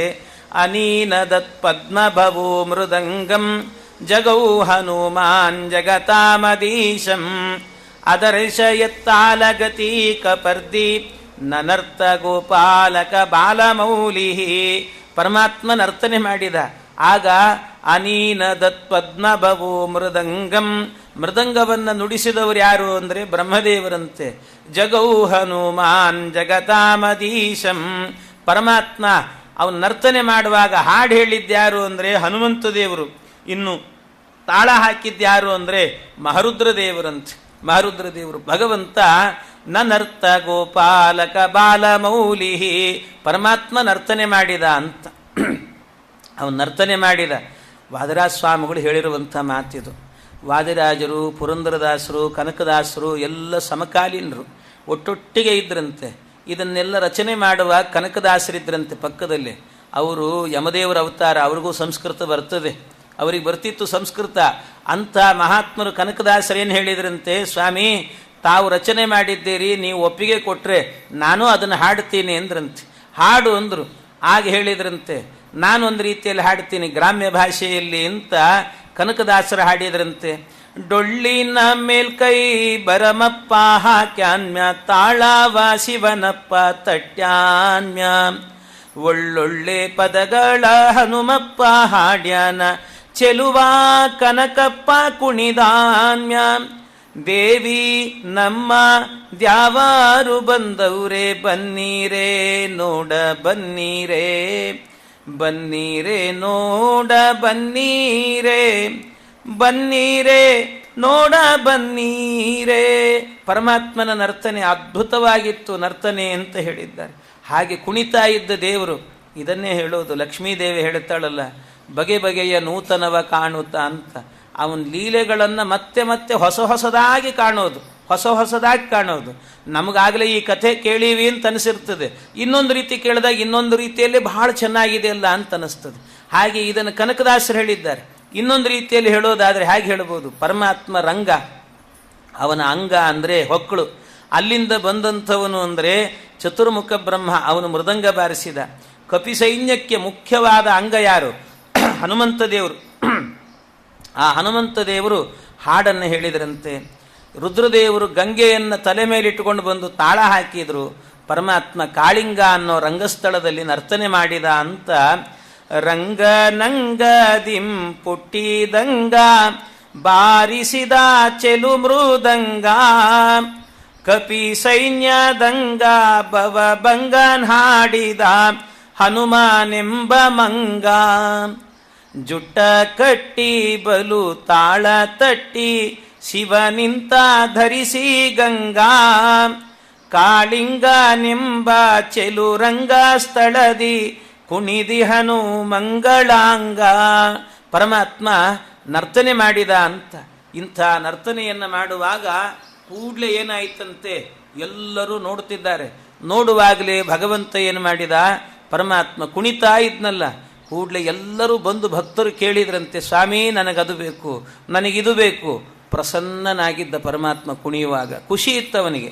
ಭಕ್ತರು ಬಂದು ಯಾರ್ಯಾರು ಏನೇನು ಕೇಳುತ್ತಾರೋ ಅವರಿಗೆಲ್ಲ ಕೊಟ್ಟುಬಿಟ್ನಂತೆ ದೇವರು. ಕೇಳಿದವರಿಗೆ ಕೇಳಿದ್ದನ್ನು ಕೊಟ್ಟ ಅಂತ. ಉರಗನ ಮೇಲೆ ಹಾರಿ ಕುಣಿವಾಗ ಯಾರ್ಯಾರಿಗೆ ಏನೇನೋ ಇತ್ತಾನ್ಮ್ಯಾಂ, ಕೇಳಿದವರಿಗೆ ಕೇಳಿದ್ದನ್ನು ಕೊಟ್ಟ. ಇದೇ ಸರಿಯಾದ ಕಾಲ ಅಂತ ಆ ಕಾಳಿಂಗನ ಹೆಂಡತಿ ಓಡಿ ಬಂದು ತನ್ನ ಸೆರಗನ್ನು ಹಾಸಿ ಪತಿಭಿಕ್ಷಾಂ ದೇಹಿ ಅಂತ ಕೇಳಿಲ್ಲಂತೆ. ನನ್ನ ಗಂಡನನ್ನು ಬಿಟ್ಟುಕೊಡು, ಅವನ ಪ್ರಾಣ ಉಳಿಸಿಕೊಡು ನನಗೆ, ನನ್ನ ಮುತ್ತೈದೇತನವನ್ನು ಕೊಟ್ಟುಬಿಡು ನನಗೆ ಅಂತ ಕೇಳಿಕೊಂಡ್ಲಂತೆ.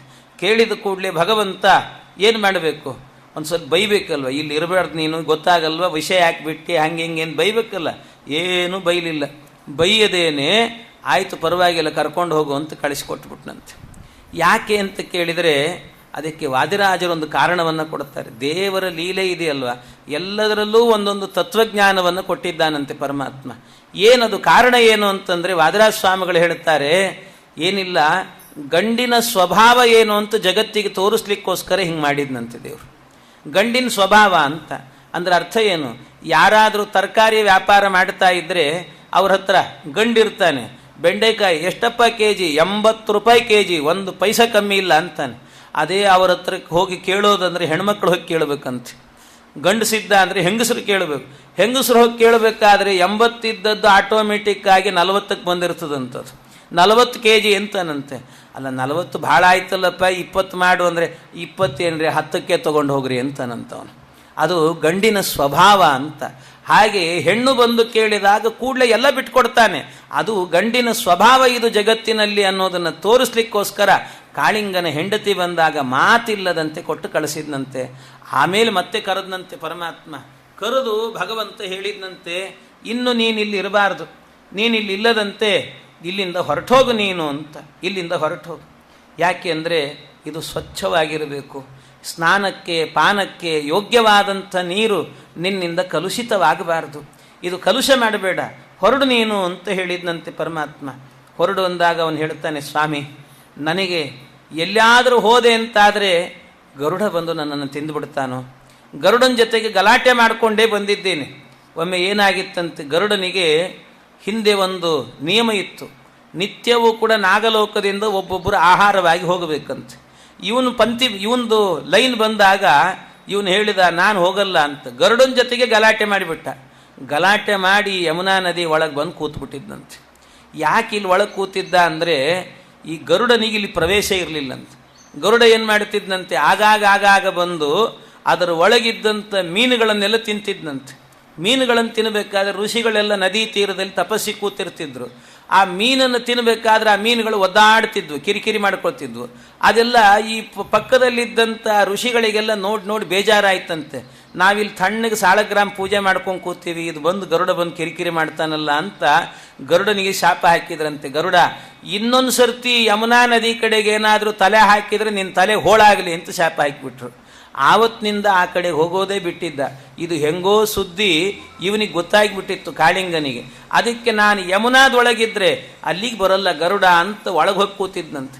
ಈಗ ಇಲ್ಲಿಂದ ಹೊರಗೆ ಹೋಗು ಅಂತಂದರೆ ಕೃಷ್ಣನಿಗೆ ಹೇಳ್ತಾನೆ, ಸ್ವಾಮಿ ನನ್ನನ್ನು ಈ ಗರುಡ ಬಂದು ತಿಂತಾನೋ ಮಾರಾಯ, ಬೇಡ, ನನ್ನ ಪ್ರಾಣ ಹೋಗ್ತದೆ, ನನಗೆ ಇಲ್ಲೇ ಇರಲಿಕ್ಕೆ ಅವಕಾಶ ಮಾಡು ಅಂದರೆ ಪರಮಾತ್ಮ ಹೇಳಿದಂತೆ, ಭಗವಂತ ನಿನಗೆ ಯಾವ ಭಯವೂ ಇಲ್ಲ, ಯಾವ ಭಯವೂ ಇಲ್ಲ ನಿನಗೆ, ಹೋಗು ನೀನು. ಯಾಕೆ ಅಂದರೆ ಇಲ್ಲಿ ತನಕಲೂ ಕೂಡ ನನ್ನ ಪಾದದಿಂದ ನಿನ್ನ ಹೆಡೆಯ ಮೇಲೆ ಕುಣಿದು ಬಿಟ್ಟಿದ್ದೀನಿ.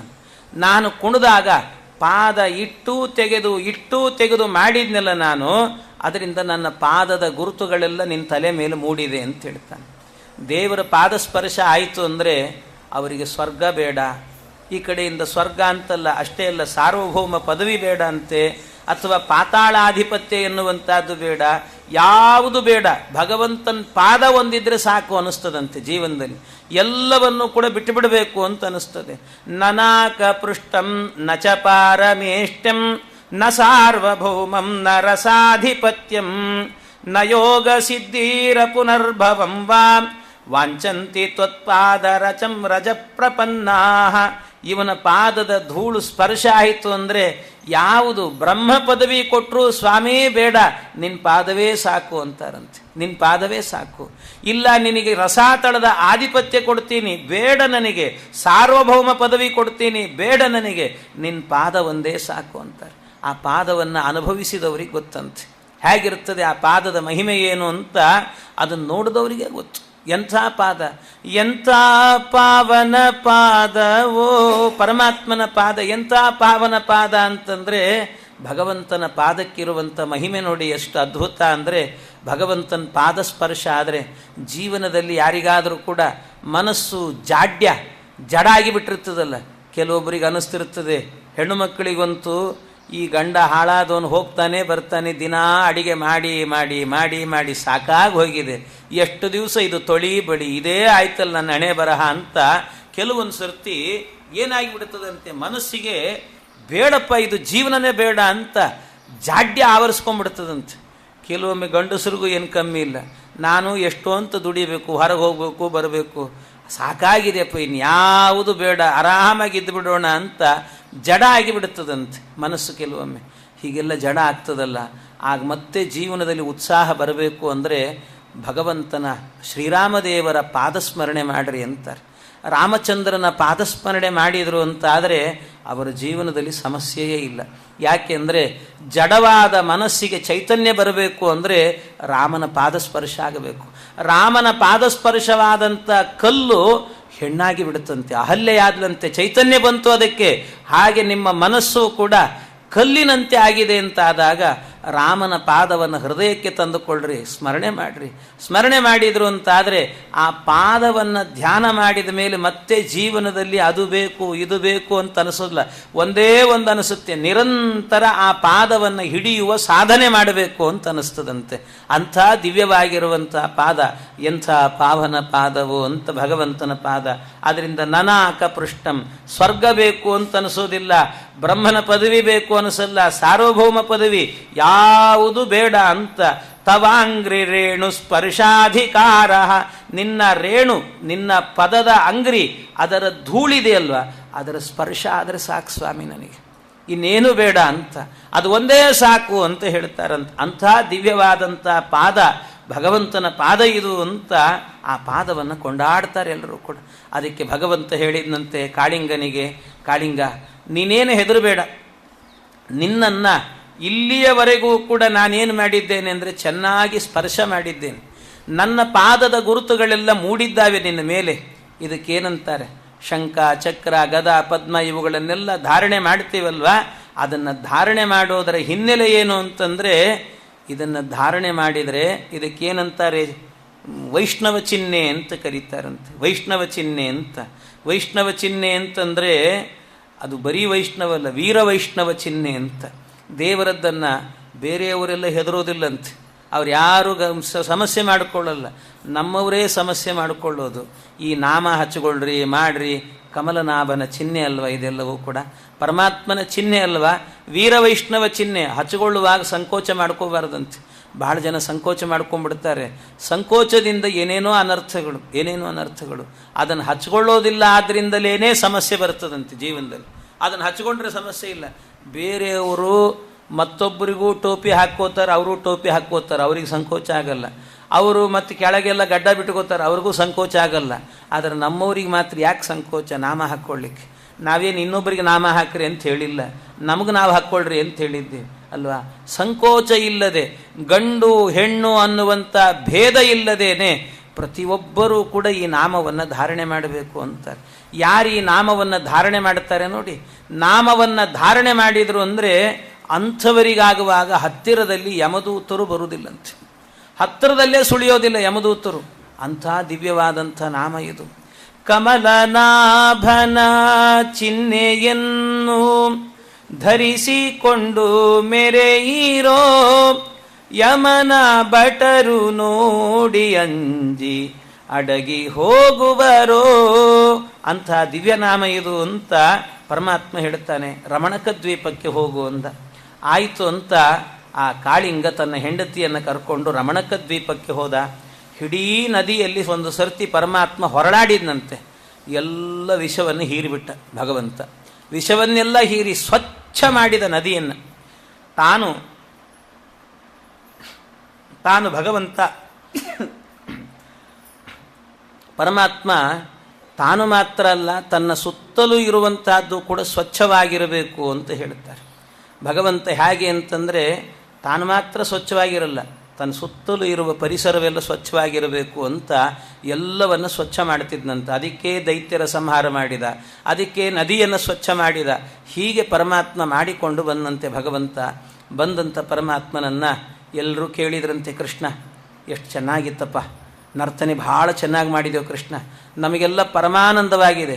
ಜಗತ್ತಿನಲ್ಲಿ ಇನ್ಯಾರ ನರ್ತನೆಯನ್ನು ಕೂಡ ನೋಡಬೇಕು ಅಂತ ಅನ್ನಿಸ್ತಿಲ್ಲ ನಮಗೆ. ಅಂಥ ನರ್ತನೆ ನೋಡಿಬಿಟ್ವಿ ನಿನ್ನದನ್ನು. ಈ ನರ್ತನೆ ನೋಡಿದ ಮೇಲೆ ಇನ್ಯಾವುದು ಬೇಡ ಕೃಷ್ಣ ನಮಗೆ, ಭಾಳ ಚೆನ್ನಾಗಿ. ಆದರೆ ಎಲ್ಲ ಚೆನ್ನಾಗಿತ್ತು, ಒಂದು ಸಣ್ಣ ಲೋಪ ಇದೆ ಕೃಷ್ಣ ಅಂದ್ರಂತೆ. ಏನೋ ಒಂದು ಸಣ್ಣ ಲೋಪ ಇದೆ. ಏನು ಅಂದರು. ಏನು ಅಂದಾಗ ಹೇಳಿದ್ರಂತೆ, ಕೃಷ್ಣ ಇಷ್ಟು ಒಳ್ಳೆ ಸಾಂಸ್ಕೃತಿಕ ಕಾರ್ಯಕ್ರಮ ಮಾಡಿದ್ದಿ, ಎಲ್ಲ ಆಗಿದೆ, ಎಲ್ಲ ಆದ ನಂತರ ಲಾಸ್ಟಿಗೆ ಕೊನೆಯಲ್ಲಿ ಏನಾದರೂ ಒಂದು ಪ್ರಸಾದ ಆ ಥರ ಏನಾದರೂ ಒಂದು ದೊನ್ನೆಯಲ್ಲಿ ಕೋಸಂಬರಿನೋ ಅಥವಾ ಏನಾದರೂ ಕೊಟ್ಟಿದ್ರೆ ಚೆನ್ನಾಗಿತ್ತು ನೋಡಿ. ಏನಿಲ್ಲ, ಭಾಗವತ ಅಂತ ಕರೆಸಿಬಿಡೋದು, ಮಂಗಳ ಗಿಂಗಳ ಎಲ್ಲ ಜೋರು ಭರ್ಜರಿ ಒಂದು ಊಟಕ್ಕೆ ಹಾಕಿಲ್ಲ ಅಂದರೆ ಏನು ಚೆನ್ನಾಗಿರ್ತದೆ. ಹಾಗೆ ನೀನು ಭಾರೀ ನರ್ತನೆ ಮಾಡಿದೆ. ನಮಗೇನು ಬೇಡ, ಊಟ ಗೀಟ ಬೇಕಂತಲ್ಲ, ಒಂದೇನಾದರೂ ಸಣ್ಣದಾಗಿ ಏನಾದರೂ ಒಂದು ಕೋಸಂಬರಿ ಅಥವಾ ಏನಾದರೂ ಗುಗ್ರಿ ಕಾಳು ಏನಾದ್ರು ಮಾಡಿಕೊಟ್ಟಿದ್ರೆ ಚೆನ್ನಾಗಿತ್ತು ನೋಡು ಅಂದ್ರಂತ. ಹಿಡ್ಕೊಂಡು ತಿನ್ಕೋತ ಹೋಗ್ತಿದ್ವಿ ಅಂತ. ಕೃಷ್ಣ ಹೇಳಿದ, ಯೋಚನೆ ಮಾಡಬೇಡ್ರಿ, ಒಂದು 5 ನಿಮಿಷ ಟೈಮ್ ಕೊಡ್ರಿ ಎಂದ ಪರಮಾತ್ಮ. ಆಯಿತು ಅಂದರು. ಆಯಿತು ಅಂತ ಕೃಷ್ಣ ಏನು ಮಾಡಿದ್ನಂತೆ, ಎಲ್ಲ ಹಸುಗಳು ಕೂಡ ಅವುಗಳು ಮೂರ್ಛೆ ಬಂದು ಬಿದ್ದಿದ್ವಲ್ಲ, ಸತ್ತೋಗಿದ್ವಲ್ಲ, ಕೃಷ್ಣ ಮುಟ್ಟಿದ್ನಂತೆ ಅಷ್ಟೇ, ಸ್ಪರ್ಶ ಮಾಡಿದ. ಸ್ಪರ್ಶ ಮಾತ್ರದಿಂದ ಎದ್ದು ನಿಂತು ಹಸುಗಳೆಲ್ಲ. ನಿಲ್ಲೋದು ಮಾತ್ರ ಅಲ್ಲ, ಅದರ ಜೊತೆಗೇನಾಯಿತಂತೆ, ಅದರ ಕೆಚ್ಚಲು ತುಂಬ ಹಾಲು ತುಂಬಿತಂತೆ. ಹಾಲು ತುಂಬಿತ್ತು, ಕೆಚ್ಚಲು ತುಂಬ ಹಾಲು ತುಂಬಿತ್ತು. ಅಷ್ಟೆಲ್ಲ ಹಾಲುಗಳನ್ನು ಭಗವಂತ ತಾನೇ ಕರೆದನಂತೆ. ಅಲ್ಲೇ ಒಂದು ಪಾತ್ರೆ ತಯಾರು ಮಾಡಿದ, ಒಲೆ ಉರಿ ಹಾಕಿದ, ಆ ಹಾಲನ್ನು ಕೊತ ಕೊತ ಕೊತ ಕೊತ ಕೊತ ಕುದಿಸಿದ್ನಂತೆ ಭಗವಂತ. ಕುದಿಸಿ ಒಂದಲ್ಲ 2 ಕೊಡ್ತೇನೆ ಅಂತ ಪರಮಾತ್ಮ ಸಿಹಿ ಸಿಹಿಯಾದ ಪದಾರ್ಥಗಳನ್ನು 2 ಮಾಡಿದ್ನಂತೆ ಕೃಷ್ಣ. ತಾನೇ ಕೃಷ್ಣ ಭಗವಂತ ಮೊಟ್ಟ ಮೊದಲು ಮಾಡಿ ಎಲ್ಲರಿಗೂ ಕೊಟ್ಟ ಪದಾರ್ಥ ಯಾವುದು ಅಂದರೆ, ಒಂದು ಧಾರವಾಡ ಪೇಡ, ಇನ್ನೊಂದು ಬೆಳಗಾಂ ಕುಂದ ಅಂತ ಕೊಟ್ಟನಂತೆ ಭಗವಂತ. 2 ಪದಾರ್ಥ ಕೊಟ್ಟ. ಆವತ್ತಿನಿಂದ ನಮ್ಮ ಬ್ರಾಹ್ಮಣರ ಮಂದಿನೂ ಎಷ್ಟು ಅಂದರೆ ಭಾಳ ಅಂದಾಜು ಹಾಕ್ತಿರ್ತಾರೆ. ಈ ಧಾರವಾಡ ಪೇಡದಲ್ಲಿ ಭಾಳ ಇದ್ದಾವೆ ಬಗೆಗಳು. ಮಿಶ್ರಾ ಪೇಡ ಅಂತಿದೆ, ಠಾಗೂರ್ ಪೇಡ ಅಂತಿದೆ, ಧಾರವಾಡ ಪೇಡ ಅಂತಿದೆ, ಬೇರೆ ಬೇರೆ ಪೇಡೆಗಳು. ಯಾರು ಮಾಡಿದ್ರು ಏನು ಮಾಡಿದ್ರು ಕೇಳೋದಿಲ್ಲ ನಮ್ಮ ಬ್ರಾಹ್ಮಣರು. ಕೃಷ್ಣ ಮಾಡಿದ್ದಲ್ವಾ, ಮಡಿಗೆ ಬರ್ತದೆ ತಗೊಳ್ರಿ ಅಂತ. ಕೃಷ್ಣ ಮಾಡಿದ್ದು ಮಡಿಗೆ ಬರ್ತದೆ ಅಂತ ಹಾಗೆ ಲೆಕ್ಕ. ಆ ರೀತಿ ಅದು ಯಾವ ಬಾಕ್ಸಲ್ಲಿ ಬೇಕಾದ್ರೂ ಬಂದಿರಲಿ, ಕೃಷ್ಣ ಮಾಡಿದ್ದಾನೆ ತೊಗೊಂಡ್ಬಿಡ್ಬೋದು ಅಂತ ಅದನ್ನು ಸ್ವೀಕಾರ ಮಾಡ್ತಿರ್ತಾರಂತೆ. ಅಂತಹದ್ದು ದಿವ್ಯವಾಗಿರುವಂತಹ ಪರಮಾತ್ಮ ಸಿಹಿ ಪದಾರ್ಥಗಳನ್ನು ಮಾಡಿಕೊಟ್ಟನಂತೆ. ಎಲ್ಲ ಹೇಳಿದರು ಕೃಷ್ಣ, ಎಲ್ಲ ಆಯಿತು, ಚೆನ್ನಾಗಿತ್ತು, ಆದರೆ ನಿದ್ದೆ ಬರ್ತಾ ಇದೆ, ಮನೆಗೆ ಹೋಗೋಣ ಅಂದ. ರಾತ್ರಿ ಭಾಳ ಆಯಿತು ಕೃಷ್ಣ, ಈಗೆಲ್ಲಿ ಮನೆಗೆ ಹೋಗೋದಿನ್ನ, ಇಲ್ಲೇ ಎಲ್ಲಾದರೂ ಮಲಗಲಿಕ್ಕೆ ವ್ಯವಸ್ಥೆ ಮಾಡು, ಇಲ್ಲೇ ಮಲಗಿಬಿಡ್ರಿ ಅಂದ. ಕೃಷ್ಣ ತುಂಬ ಚಳಿ ಆಗ್ತಿದೆಯಪ್ಪ, ನದಿ ತೀರ ಅಂದರು. ಏನು ಯೋಚನೆ ಮಾಡಬೇಡ್ರಿ, ನಿಮಗೇನು ಬೇಕು, ಚಾದರ್ ಬೇಕಲ್ಲ, ಬೆಚ್ಚಗಿರಬೇಕಲ್ವ, ವ್ಯವಸ್ಥೆ ಮಾಡ್ತೀನಿ. ಏನು ಅಂದರೆ ಹಸುಗಳಿರ್ತಾವಲ್ಲ, ಅವು ಮಲಗ್ತವೆ, ಅವುಗಳ ಇಕ್ಕೆಲದಲ್ಲಿ ಹೋಗಿ ಮಲಗ್ರಿ ನೀವು ಅಂದ ಕೃಷ್ಣ. ಎಲ್ಲರನ್ನೂ ಕೂಡ ಇಕ್ಕೆಲಗಳಲ್ಲಿ ಮಲಗಿಸಿದ್ನಂತೆ. ಹಸು ಇರ್ತಾವಲ್ಲ, ಹಸುವಿನ ಕೊಟ್ಟಿಗೆ ಇದ್ದಲ್ಲಿ ಬೆಚ್ಚಗಿರ್ತದಂತೆ, ಬೆಚ್ಚಗಿರ್ತದೆ. ಅದರಿಂದಾಗಿ ಅಲ್ಲಿ ಮಲಗು ಅಂತಂದ. ಆಯಿತು ಅಂತ ಎಲ್ಲ ಹೋಗಿ ಅಲ್ಲಲ್ಲಲ್ಲೇ ಮಲಗಿದ್ರಂತೆ. ಮಲಗಿರುವಾಗ ಏನಾಯ್ತಂತೆ ಕೃಷ್ಣನಿಗೆ, ಕ್ರೀಡಾಸಕ್ತೇಶು ಗೋಪೇಶು ತದ್ಗಾವೋ ದೂರಚಾರಿಣೀ. ಭಗವಂತ ಇಲ್ಲೆಲ್ಲ ಮಲಗಿದ್ದಾರೆ ಇವರೆಲ್ಲರೂ ಕೂಡ. ಅವರೆಲ್ಲ ಕ್ರೀಡೆಯನ್ನು ಆಟ ಆಡಿ ಸುಸ್ತಾಗಿ ಎಲ್ಲ ಮಾಡಿ ಮಲಗಿಬಿಟ್ಟಿದ್ದಂತೆ. ಆಗ ರಾತ್ರಿ ಏನಾಯಿತು, ಕಾಡ್ಗಿಚ್ಚು ಬಂತಂತೆ, ದೊಡ್ಡ ಕಾಡ್ಗಿಚ್ಚು. ಯಾರನ್ನೂ ಎಬ್ಬಿಸ್ಲಿಲ್ಲ ಈ ಪರಮಾತ್ಮ. ತಾನೇ ಏನು ಮಾಡಿದ್ನಂತೆ, ಇಡೀ ಕಾಡ್ಗಿಚ್ಚನ್ನು ಕೂಡ ಭಗವಂತ ತಾನೇ ನುಂಗಿ ಹಾಕಿದ್ನಂತೆ ಪರಮಾತ್ಮ. ಎಲ್ಲವನ್ನ ನುಂಗಿದ ಕೂಡಲೇ ಯಾಕೆ ಹೀಗೆ ಮಾಡಿದ ಅಂದರೆ, ಭಾಗವತದಲ್ಲಿ ಕಾಡ್ಗಿಚ್ಚನ್ನು ತಾನು ನುಂಗಿದ ಪರಮಾತ್ಮ ಅಂತ ಅನೇಕ ಬಾರಿ ನುಂಗಿದ್ದಾನೆ ಭಗವಂತ. ಆದರೂ ಕೂಡ ಅದು ಯಾಕೆ ನುಂಗಿದ ಅನ್ನೋದಕ್ಕೆ ವಾದಿರಾಜ ಸ್ವಾಮಿಗಳು ಕಾರಣ ಕೊಡೋದೇನು ಗೊತ್ತಾ? ಇಡೀ ದಿವಸ ನೀರಲ್ಲಿ ಜಲಕ್ರೀಡೆ ಆಡಿದ್ನಲ್ಲ, ದೇವರಿಗೆ ಶೀತ ಆಗಿತ್ತಂತೆ, ಅದಕ್ಕೆ ಬೆಚ್ಚಗೆ ಮಾಡೋಣ ಅಂಥೇಳಿ ಆ ಅಗ್ನಿ ಬಂದಂತೆ, ಅದಕ್ಕೆ ನುಂಗಿ ಒಳಗಿಟ್ಟುಕೊಂಡ, ಒಳಗೆಲ್ಲ ಬೆಚ್ಚಗೆ ಆಯಿತು, ಅದು ಶೀತ ಎಲ್ಲ ಕಡಿಮೆ ಆಯಿತು ಅಂತ. ಅದಕ್ಕೋಸ್ಕರ ಮಾಡಿದ ಪರಮಾತ್ಮ ಅಂತ ಅವರು ಚಮತ್ಕಾರದಿಂದ ಹೇಳೋದು. ಆಮೇಲೆ ಮುಂದೆ ಆಗಬೇಕಾದ್ರೆ ಭಗವಂತ ತತಪ್ರಾವರ್ತತ ಪ್ರಾವೃಟ್ ಸರ್ವಸತ್ವ ಸಮುದ್ಭವ. ವರ್ಷಾ ಋತು ಬಂದಿತ್ತಂತೆ. ಆ ವರ್ಷಾ ಋತುವಿನಲ್ಲಾಗುವಾಗ ಅನೇಕ ಗೋಪಿಕಾ ಸ್ತ್ರೀಯರೆಲ್ಲರೂ ಕೂಡ ಸೇರಿಕೊಂಡು ಭಗವಂತನ ಸ್ತೋತ್ರವನ್ನು ಮಾಡ್ತಿದ್ರಂತೆ. ಯಾಕೆ ಅಂತಂದರೆ ಎಲ್ಲರೂ ಕೂಡ, ಇವನು ವೇಣುನಾದ ಮಾಡುತ್ತಿದ್ದ, ವೇಣುನಾದಕ್ಕೇನೆ ಮರಳಾಗಿ ಹೋಗಿದ್ರಂತೆ, ಜಗತ್ತೆಲ್ಲವೂ ಕೂಡ ಮರಳಾಗಿತ್ತು ಅಂತ ಹೇಳುತ್ತಾರೆ. ಎಂಥ ವೇಣುನಾದ ಅಂತಂದರೆ ಪರಮಾತ್ಮನದ್ದು. ಆ ವೇಣುನಾದವನ್ನು ಕೇಳಿದವರು ಎಲ್ಲರೂ ಕೂಡ ಅವರವರು ಮನೆ ಬಿಟ್ಟು ಓಡಿ ಹೋಗ್ತಾ ಇದ್ರಂತೆ. ಅಂಥ ವೇಣುನಾದವನ್ನು ಕೂಡ ಮಾಡಿದ್ದ ಪರಮಾತ್ಮ ಅಂತ ಆ ವೇಣುನಾದದ ವರ್ಣನೆ ಇದೆ. ಆ ವೇಣುನಾದವನ್ನು ಮಾಡ್ತಿದ್ನಲ್ಲ, ಅದನ್ನು ಕೇಳಿಯೇನೆ ಎಷ್ಟೋ ಜನ ಕನ್ಯೆಯರೇನು ಮಾಡಿದ್ರಂತೆ, ನಮ್ಮ ಜೀವನದಲ್ಲಿ ನಾವು ಗಂಡ ಅಂತ ಪಡೆಯೋದಾದರೆ ಈ ಕೃಷ್ಣನ್ನೇ ಪಡಿಬೇಕು ಅಂತ ಅವರೆಲ್ಲ ಏನು ಮಾಡಿದರು, ಅದಕ್ಕೋಸ್ಕರವಾಗಿಯೇ ಒಂದು ವ್ರತ ಮಾಡಿದ್ರಂತೆ. 16,100 ಮಂದಿ ಇದ್ದರು, ಅವರಲ್ಲದೆ ಇನ್ನೂ ಬೇರೆ ಬೇರೆಯವರು ಇದ್ದರು. ಅವರೆಲ್ಲ ಏನು ವಿಚಾರ ಮಾಡಿದ್ರು ಅಂದರೆ ಭಗವಂತನ ಅಂಗಸಂಗ ಆಗಬೇಕು ಅಂತ. ಆದರೆ ಆಚಾರ್ಯರು ತಾತ್ಪರ್ಯ ನಿರ್ಣಯದಲ್ಲಿ ಹೇಳುತ್ತಾರೆ, ಋತೆ ರಮಾಂ ಜಾತು ಮಮಾಂಗ ಸಂಗ ಯೋಗ್ಯಾಂಗನ ನೈವ ಸುರಾಲಯೇಪಿ. ಅಂದರೆ ಭಗವಂತನ ಅಂಗಸಂಗ ಆಗಬೇಕು ಅಂತಾದರೆ ಋತೆ ರಮಾಂ ಜಾತು ಮಮಾಂಗ ಸಂಗ, ನನ್ನ ಅಂಗಸಂಗ ಆಗಬೇಕಾದ್ರೆ ಅವರ ಒಳಗಡೆ ಲಕ್ಷ್ಮೀದೇವಿಯ ಸನ್ನಿಧಾನ ಇರಬೇಕು. ಇದನ್ನೇ ಹೇಳಿದ್ದು ವೇದವ್ಯಾಸದೇವರು. ಈ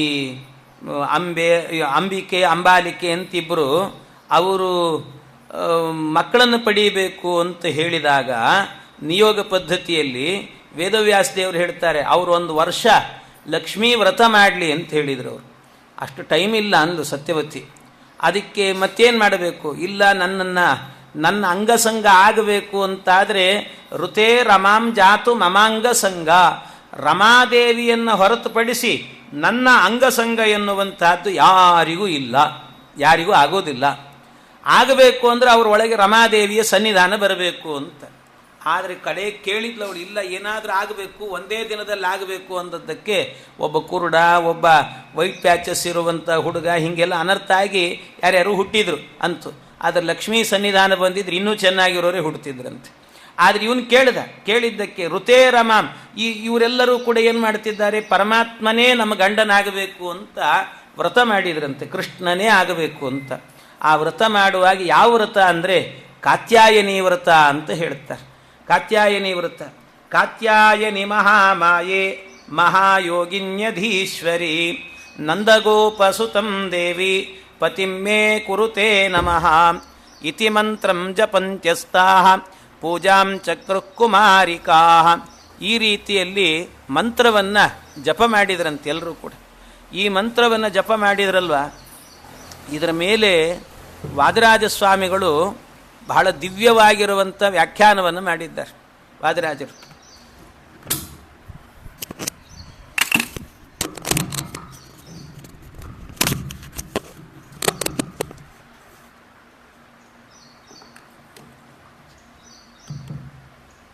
ವಾದಿರಾಜ ಸ್ವಾಮಿಗಳು ಇದಕ್ಕೆ ದಿವ್ಯವಾದ ವ್ಯಾಖ್ಯಾನವನ್ನು ಮಾಡುತ್ತಾರೆ. ಕಾತ್ಯಾಯನಿ ಮಹಾಮಾಯೆ ಮಹಾಯೋಗಿನ್ಯಧೀಶ್ವರಿ, ಕಾತ್ಯಾಯನಿ ವ್ರತ ಅಂತ ಮಾಡಿದರು. ಕಾತ್ಯಾಯನಿ ವ್ರತ ಅಂದರೆ ಯಾರ್ದದು ವ್ರತ? ವ್ರತ ಯಾರ್ದು? ಎಷ್ಟು ವಿಮರ್ಶೆ ಮಾಡಿದ್ದಾರೆ ವಾದರಾಜರು ಇದರ ಮೇಲೆ ವ್ಯಾಖ್ಯಾನ ಮಾಡುತ್ತಾರೆ. ಕಾತ್ಯಾಯನಿ ವ್ರತ ಅಂತ ಮಾಡಿದ್ರು ಅಂತ ಇಲ್ಲಿದೆ. ಆದರೆ ಕಾತ್ಯಾಯನಿ ಅಂದರೆ ಯಾರು? ಎಲ್ಲರೂ ತಿಳಿದಿರುವಂಥದ್ದು ಯಾರು ಅಂದರೆ ಪಾರ್ವತೀ ದೇವಿ ಅಂತ. ಯಾಕೆ ಕಾತ್ಯಾಯನಿ ಅನ್ನುವಂಥ ಹೆಸರು ಅವಳಿಗೆ ಇರೋದು ಅನ್ನೋದನ್ನು ಈ ಕೋಶಗಳಲ್ಲೆಲ್ಲ ಹೇಳ್ತಾರೆ. ಕೋಶಗಳಲ್ಲಿ ಹೇಳಬೇಕಾದ್ರೆ ಉಮಾ ಕಾತ್ಯಾಯನಿ ಗೌರಿ ಮೃಡಾಣಿ ಚಂಡಿಕಾಂಬಿಕಾ ಆರ್ಯಾದಾಕ್ಷಾಯಣಿ ಚೈವ ಗಿರಿಜಾ ಮೇನಕಾತ್ಮಜ, ಇದೆಲ್ಲವೂ ಕೂಡ ಏನು ಅಂದರೆ ಅವಳಿಗಿರುವಂಥ ಹೆಸರು. ಅಂದರೆ ಉಮಾದೇವಿಗೆ, ಪಾರ್ವತೀ ದೇವಿಯರಿಗಿರುವಂಥ ಹೆಸರು ಕಾತ್ಯಾಯನಿ ಅಂತಂದರೆ ಉಮಾ ಕಾತ್ಯಾಯನಿ ಗೌರಿ ಮೃಡಾಣಿ ಚಂಡಿಕಾಂಬಿಕಾ ಅಂತ ಅವರಿಗೆ ಇರುವಂಥ ಹೆಸರು.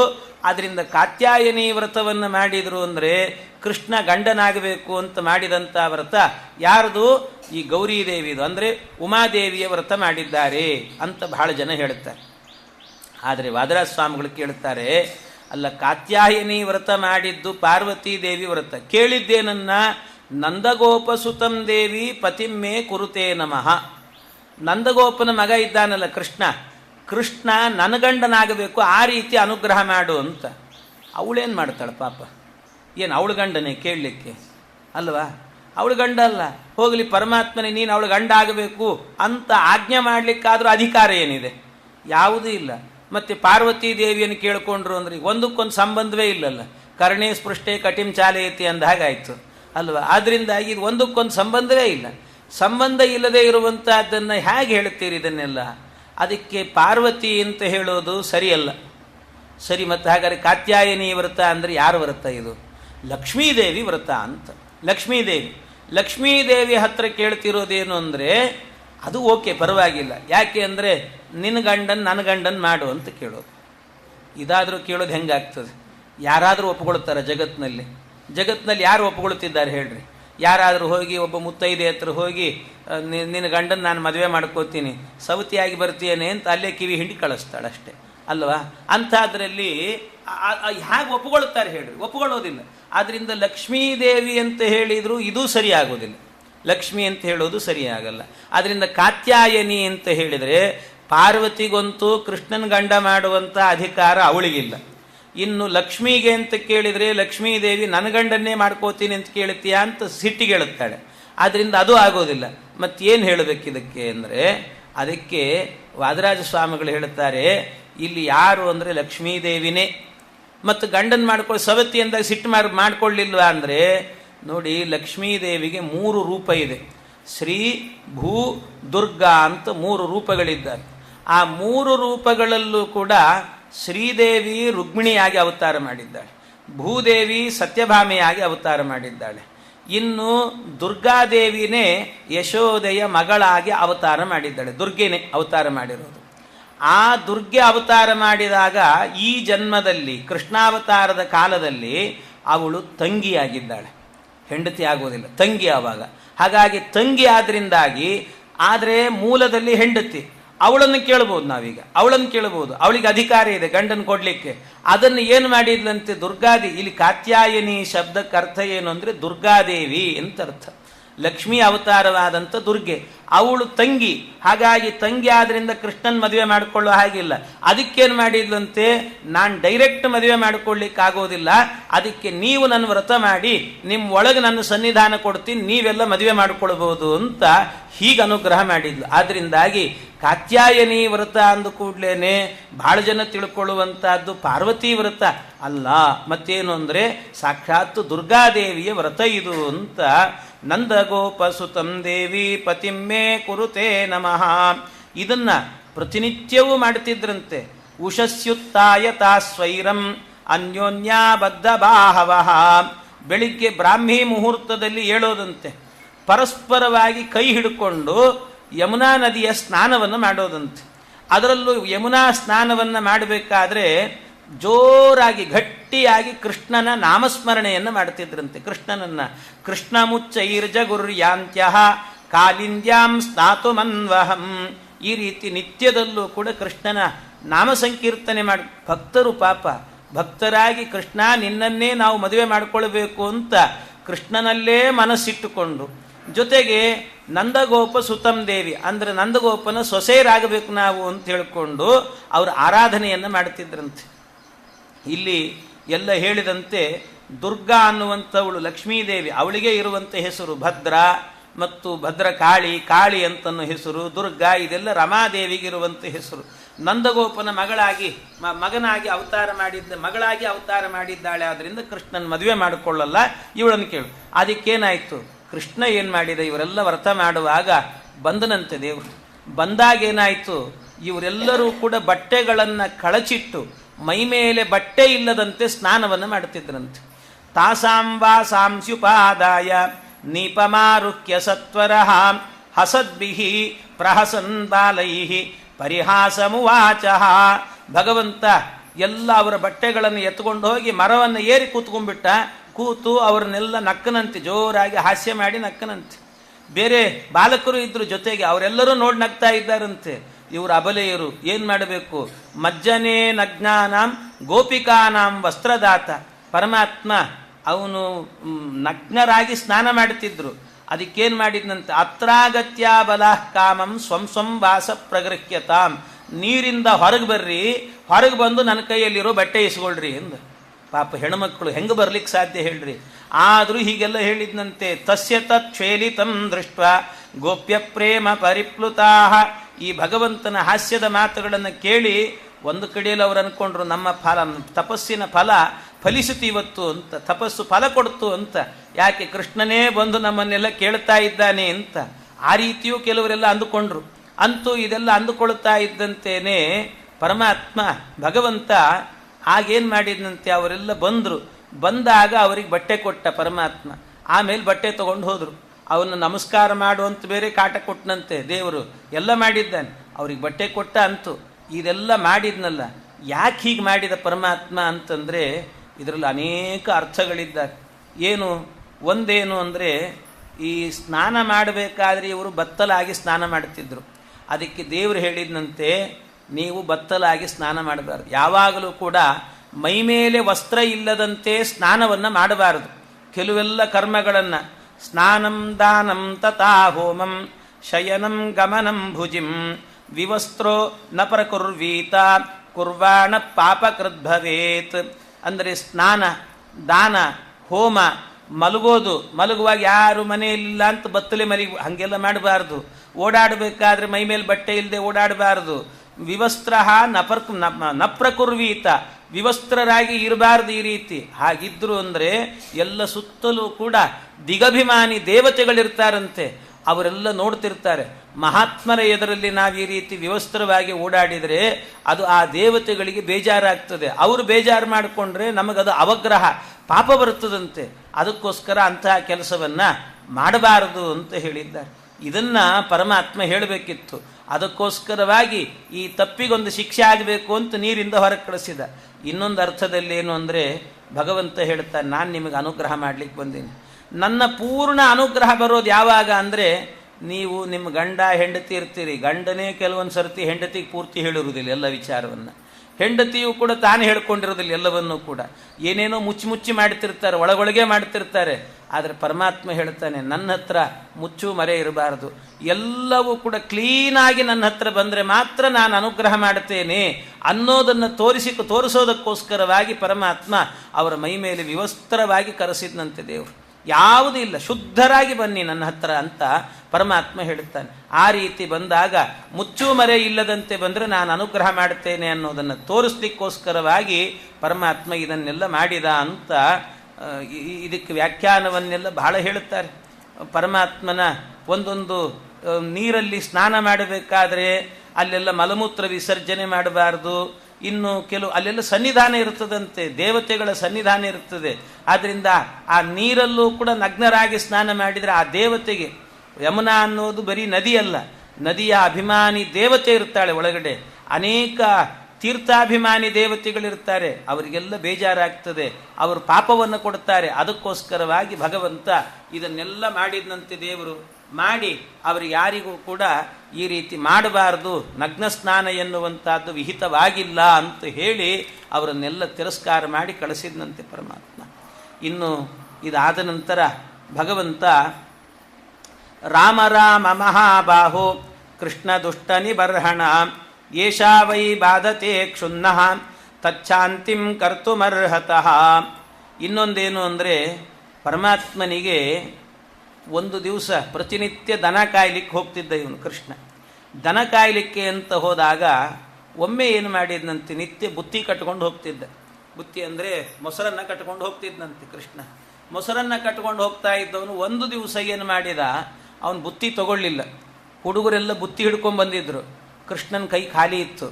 ನೋಡಿ ಅವರಿಗೆಲ್ಲ ಅನ್ನಿಸ್ತು, ಕೃಷ್ಣನೇ ಖಾಲಿ ಕೈಲಿ ಬರ್ತಿದ್ದಾನೆ ಅಂದರೆ ಇವತ್ತೇನೋ ಒಂದು ವ್ಯವಸ್ಥೆ ಇಟ್ಟಿರ್ತಾನೆ, ಮತ್ತು ನಾವ್ಯಾಕೆ ಬುತ್ತಿ ತರಬೇಕು, ಏನೋ ವೈಭವದ ಅಡಿಗೆ ಇರ್ತದೆ ಬಿಡು ಅಂತ ತಂದು ಬುತ್ತಿಯನ್ನು ಒಳಗಿಟ್ಟು ಬಂದ್ರಂತ. ಮತ್ತೆ ಒಳಗೆ ಹೋಗಿ ಮನೆಯಲ್ಲಿ ಇಟ್ಟು ಬಂದರು. ನೀವೇ ತಿನ್ಕೊಳ್ರಿ ಅಂತ ಹೆಂಡಂದ್ರಿಗೆ ಇವರಿಗೆಲ್ಲ ಹೇಳ್ಕೊಂಡು ಅಪ್ಪ ಅಮ್ಮನಿಗೆ ಹೇಳ್ಕೊಂಡು ಬಂದ್ಬಿಟ್ರಂತ. ಬಂದಾದ ನಂತರ ಅದು ಮಧ್ಯಾಹ್ನದ ಹೊತ್ತು ಆಗ್ತಾ ಇತ್ತಂತೆ. ಮಧ್ಯಾಹ್ನದ ಹೊತ್ತು ಆಗ್ತಾ ಇದ್ದಂತೆ ಆ ಬಲರಾಮನ ಹತ್ರ ಕೃಷ್ಣನ ಹತ್ರ ಬಂದು ಕೇಳಿಕೊಳ್ತಿದ್ದಾರೆ, ರಾಮ ರಾಮ ಮಹಾಬಾಹು ಕೃಷ್ಣ ದುಷ್ಟ ನಿಬರ್ಹಣ ಏಷಾ ವೈ ಬಾಧತೆ ಕ್ಷುನ್ನಃ. ಕ್ಷುತು ಅಂದರೆ ಹಸಿವು ನಮ್ಮನ್ನು ಬಾಧಿಸ್ತಾ ಇದೆ ಕೃಷ್ಣ. ನೀನೇನೋ ಬರಬೇಕಾದ್ರೆ ಖಾಲಿ ಕೈಲಿ ಬಂದ್ಬಿಟ್ಟು, ಅದಕ್ಕೋಸ್ಕರ ನಿನ್ನನ್ನು ನೋಡಿ ನೀನೇನೋ ವ್ಯವಸ್ಥೆ ಇಟ್ಟಿರ್ತೀವಿ ಬಿಡು ಅಂತ ನಾವು ಕೂಡ ಹಾಗೆ ಬಂದುಬಿಟ್ವಿ ಕೃಷ್ಣ. ಆದ್ದರಿಂದ ನಮಗೆ ಹಸಿವೆ ಆಗ್ತಿದೆಯೋ, ಏನಾದರೂ ಕೊಡೋ ಭಗವಂತ ಅಂತ ಹೇಳಿದಾಗ ಪರಮಾತ್ಮ, ಏನು ಯೋಚನೆ ಮಾಡಬೇಡಿ, ನನ್ನನ್ನು ನಂಬಿ ಬಂದಿದ್ದೀರಲ್ಲ, ನಿಮಗೇನೂ ಸಮಸ್ಯೆ ಇಲ್ಲ. ನನ್ನನ್ನು ನಂಬಿದವರಿಗೆ ಯಾರಿಗೂ ಕೂಡ ಊಟಕ್ಕೆ ಕೊರತೆ ಇಲ್ಲದಂತೆ ನೋಡಿಕೊಳ್ತೇನೆ ಅಂತ ನೆನಪು. ನಮೇ ಭಕ್ತ ಪ್ರಣಶ್ಯತಿ, ಅವರಿಗೆಲ್ಲ ನಾನು ನೋಡ್ಕೊಳ್ತೇನೆ ಅಂತ ಭಗವಂತ ದೀಕ್ಷಾಯಾ ಪಶು ಸಂಸ್ಥಾಯಾ ಸೌತ್ರಾಮಣ್ಯಾಶ್ಚ ಸತ್ತಮಾಹ ಅನ್ಯತ್ರ ದೀಕ್ಷಿತಸ್ಯಾಪಿ ನಾನ್ನಮಶ್ನಂ ಹಿ ದುಷ್ಯತಿ. ಪರಮಾತ್ಮ ಇಲ್ಲೇ ದೀಕ್ಷೆ ಅಂದರೆ ಯಜ್ಞ ನಡೀತಾ ಇದೆ. ಆ ಯಜ್ಞದಲ್ಲಿ ಎಲ್ಲರೂ ಕೂಡ ಕೂತ್ಕೊಂಡಿದ್ದಾರೆ. ವಪಾಹೋಮಕ್ಕಿಂತ ಪೂರ್ವದಲ್ಲಿ ದೀಕ್ಷಿತನಾದವನು ಅನ್ನ ಉಣಬಾರದು ಅಂತ ಇದೆ. ಅದೆಲ್ಲ ಆ ಹೋಮದ ನಿಯಮಗಳು ಅಂತ ಹೇಳುತ್ತಾರೆ. ಸೌತ್ರಾಮಣ್ಯಾಶ್ಚ ಸತ್ತಮಾಹ ಅನ್ಯತ್ರ ದೀಕ್ಷಿತಸ್ಯಾಪಿ ನಾಶ್ನಮಶ್ನನ್ ಹಿ ದುಷ್ಯತಿ ಅಂತ. ಅದಕ್ಕೇನು ಮಾಡಿದ, ಅಲ್ಲಿ ಹೋಗ್ರಿ, ಇನ್ನೂ ಏನಾಗಿರಲ್ಲ, ಆದ್ದರಿಂದ ಅಲ್ಲಿ ಹೋಗಿ ಕೇಳ್ರಿ, ನನಗೋಸ್ಕರ ಬೇಕು ಅಂತ ಕೇಳ್ರಿ, ಆಗ ಅವರೆಲ್ಲ ಕೊಡ್ತಾರೆ ಅಂತಂದ. ಆಯಿತು ಅಂತ ಇವರೆಲ್ಲ ಏನು ಮಾಡಿದ್ರಂತೆ, ಹೋಗಿ ಕೇಳಿದ್ರಂತೆ ಕೃಷ್ಣನಿಗೆ ಬಲರಾಮನಿಗೆ ಹಸಿವೆ ಆಗಿದೆ, ಅವರಿಗೆ ಊಟ ಬೇಕಂತೆ, ಅದಕ್ಕೆ ಕೊಡ್ರಿ ನಮಗೆ ಅಂತ ಹೇಳಿದರು.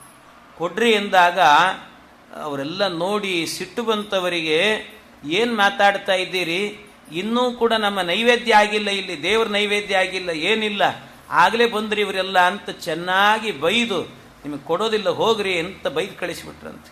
ಬೈದು ಕಳಿಸಿದಾಗ ಆಮೇಲೆ ಕೃಷ್ಣನ ಹತ್ರಕ್ಕೆ ಬಂದು ಹೇಳಿದ್ರಂತೆ, ಕೃಷ್ಣ ಅವ್ರು ಯಾರೂ ಕೊಡ್ತಿಲ್ಲೋ ನಮಗೆ, ಬೈತಾ ಇದ್ದಾರೆ ಅಂತಂದಾಗ ಭಗವಂತ ಹೇಳಿದ, ವಿಪ್ರಾಹ ಪಶ್ಚಿಮ ಬುದ್ಧಯ, ಅವರಿಗೆ ತಡವಾಗಿ ಬುದ್ಧಿ ಬರುತ್ತದೆ, ಇವಾಗಲೇ ಬರೋದಿಲ್ಲ. ಆದರೆ ನೀವೊಂದು ಕೆಲಸ ಮಾಡಿರಿ, ಅಲ್ಲೇ ಹೆಂಡಂದ್ರಿದ್ದಾರಲ್ಲ ಅವರನ್ನು ಕೇಳ್ರಿ ನೀವು. ನಮೋವೋ ದ್ವಿಜಪತ್ನಿಭ್ಯೋ ನಿಬೋಧತ ವಚಾಂಸಿನಃ. ಆ ದ್ವಿಜಪತ್ನಿಯರಿದ್ದಾರಲ್ಲ ಅವರಿಗೆ ನಮ್ಮ ಮಾತು ಅಂತ ಹೇಳ್ರಿ, ಅವ್ರು ಕೊಡ್ತಾರೆ ಅಂತಂದು.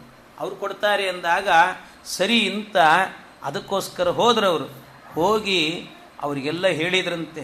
ಹೇಳಿದ ಕೂಡಲೇ ಅವರಿಗಿಷ್ಟ ಆನಂದ ಆಯಿತು ಅಂದರೆ ಪರಮಾನಂದವಾಯಿತಂತೆ. ಪರಮಾನಂದ ಭಗವಂತನಿಗೋಸ್ಕರವಾಗಿ, ಅದು ಕೃಷ್ಣನಿಗೆ ನಾವು ಮಾಡಿದ ಅಡಿಗೆಯನ್ನು ಊಟ ಮಾಡ್ತಾನೆ ಭಗವಂತ ಅಂದರೆ ಇದಕ್ಕಿಂತ ಅದೃಷ್ಟ ಏನಿದೆ ನಮಗೆ, ಇದಕ್ಕಿಂತ ಭಾಗ್ಯ ಏನಿದೆ ನಮಗೆ, ದೊಡ್ಡ ಭಾಗ್ಯ ಇದು ಅಂತ ಅವರೆಲ್ಲರೂ ಕೂಡ ಸಂತೋಷದಿಂದ ಏನು ಮಾಡಿದ್ರಂತೆ, ಮಾಡಿದ ಅಡಿಗೆಗಳನ್ನೆಲ್ಲವನ್ನು ಕೂಡ ಗಂಡಂದ್ರಿಗೆ ಹೇಳದೇನೆ ಚತುರ್ವಿಧಂ ಬಹುಗುಣಂ ಅನ್ನಮಾದಾಯ ಭಾಜನೈಹಿ, ಪಾತ್ರೆಗಳನ್ನೇ ಭುಜದ ಮೇಲೆ ಹೊತ್ಕೊಂಡು ಬಂದ್ರಂತೆ.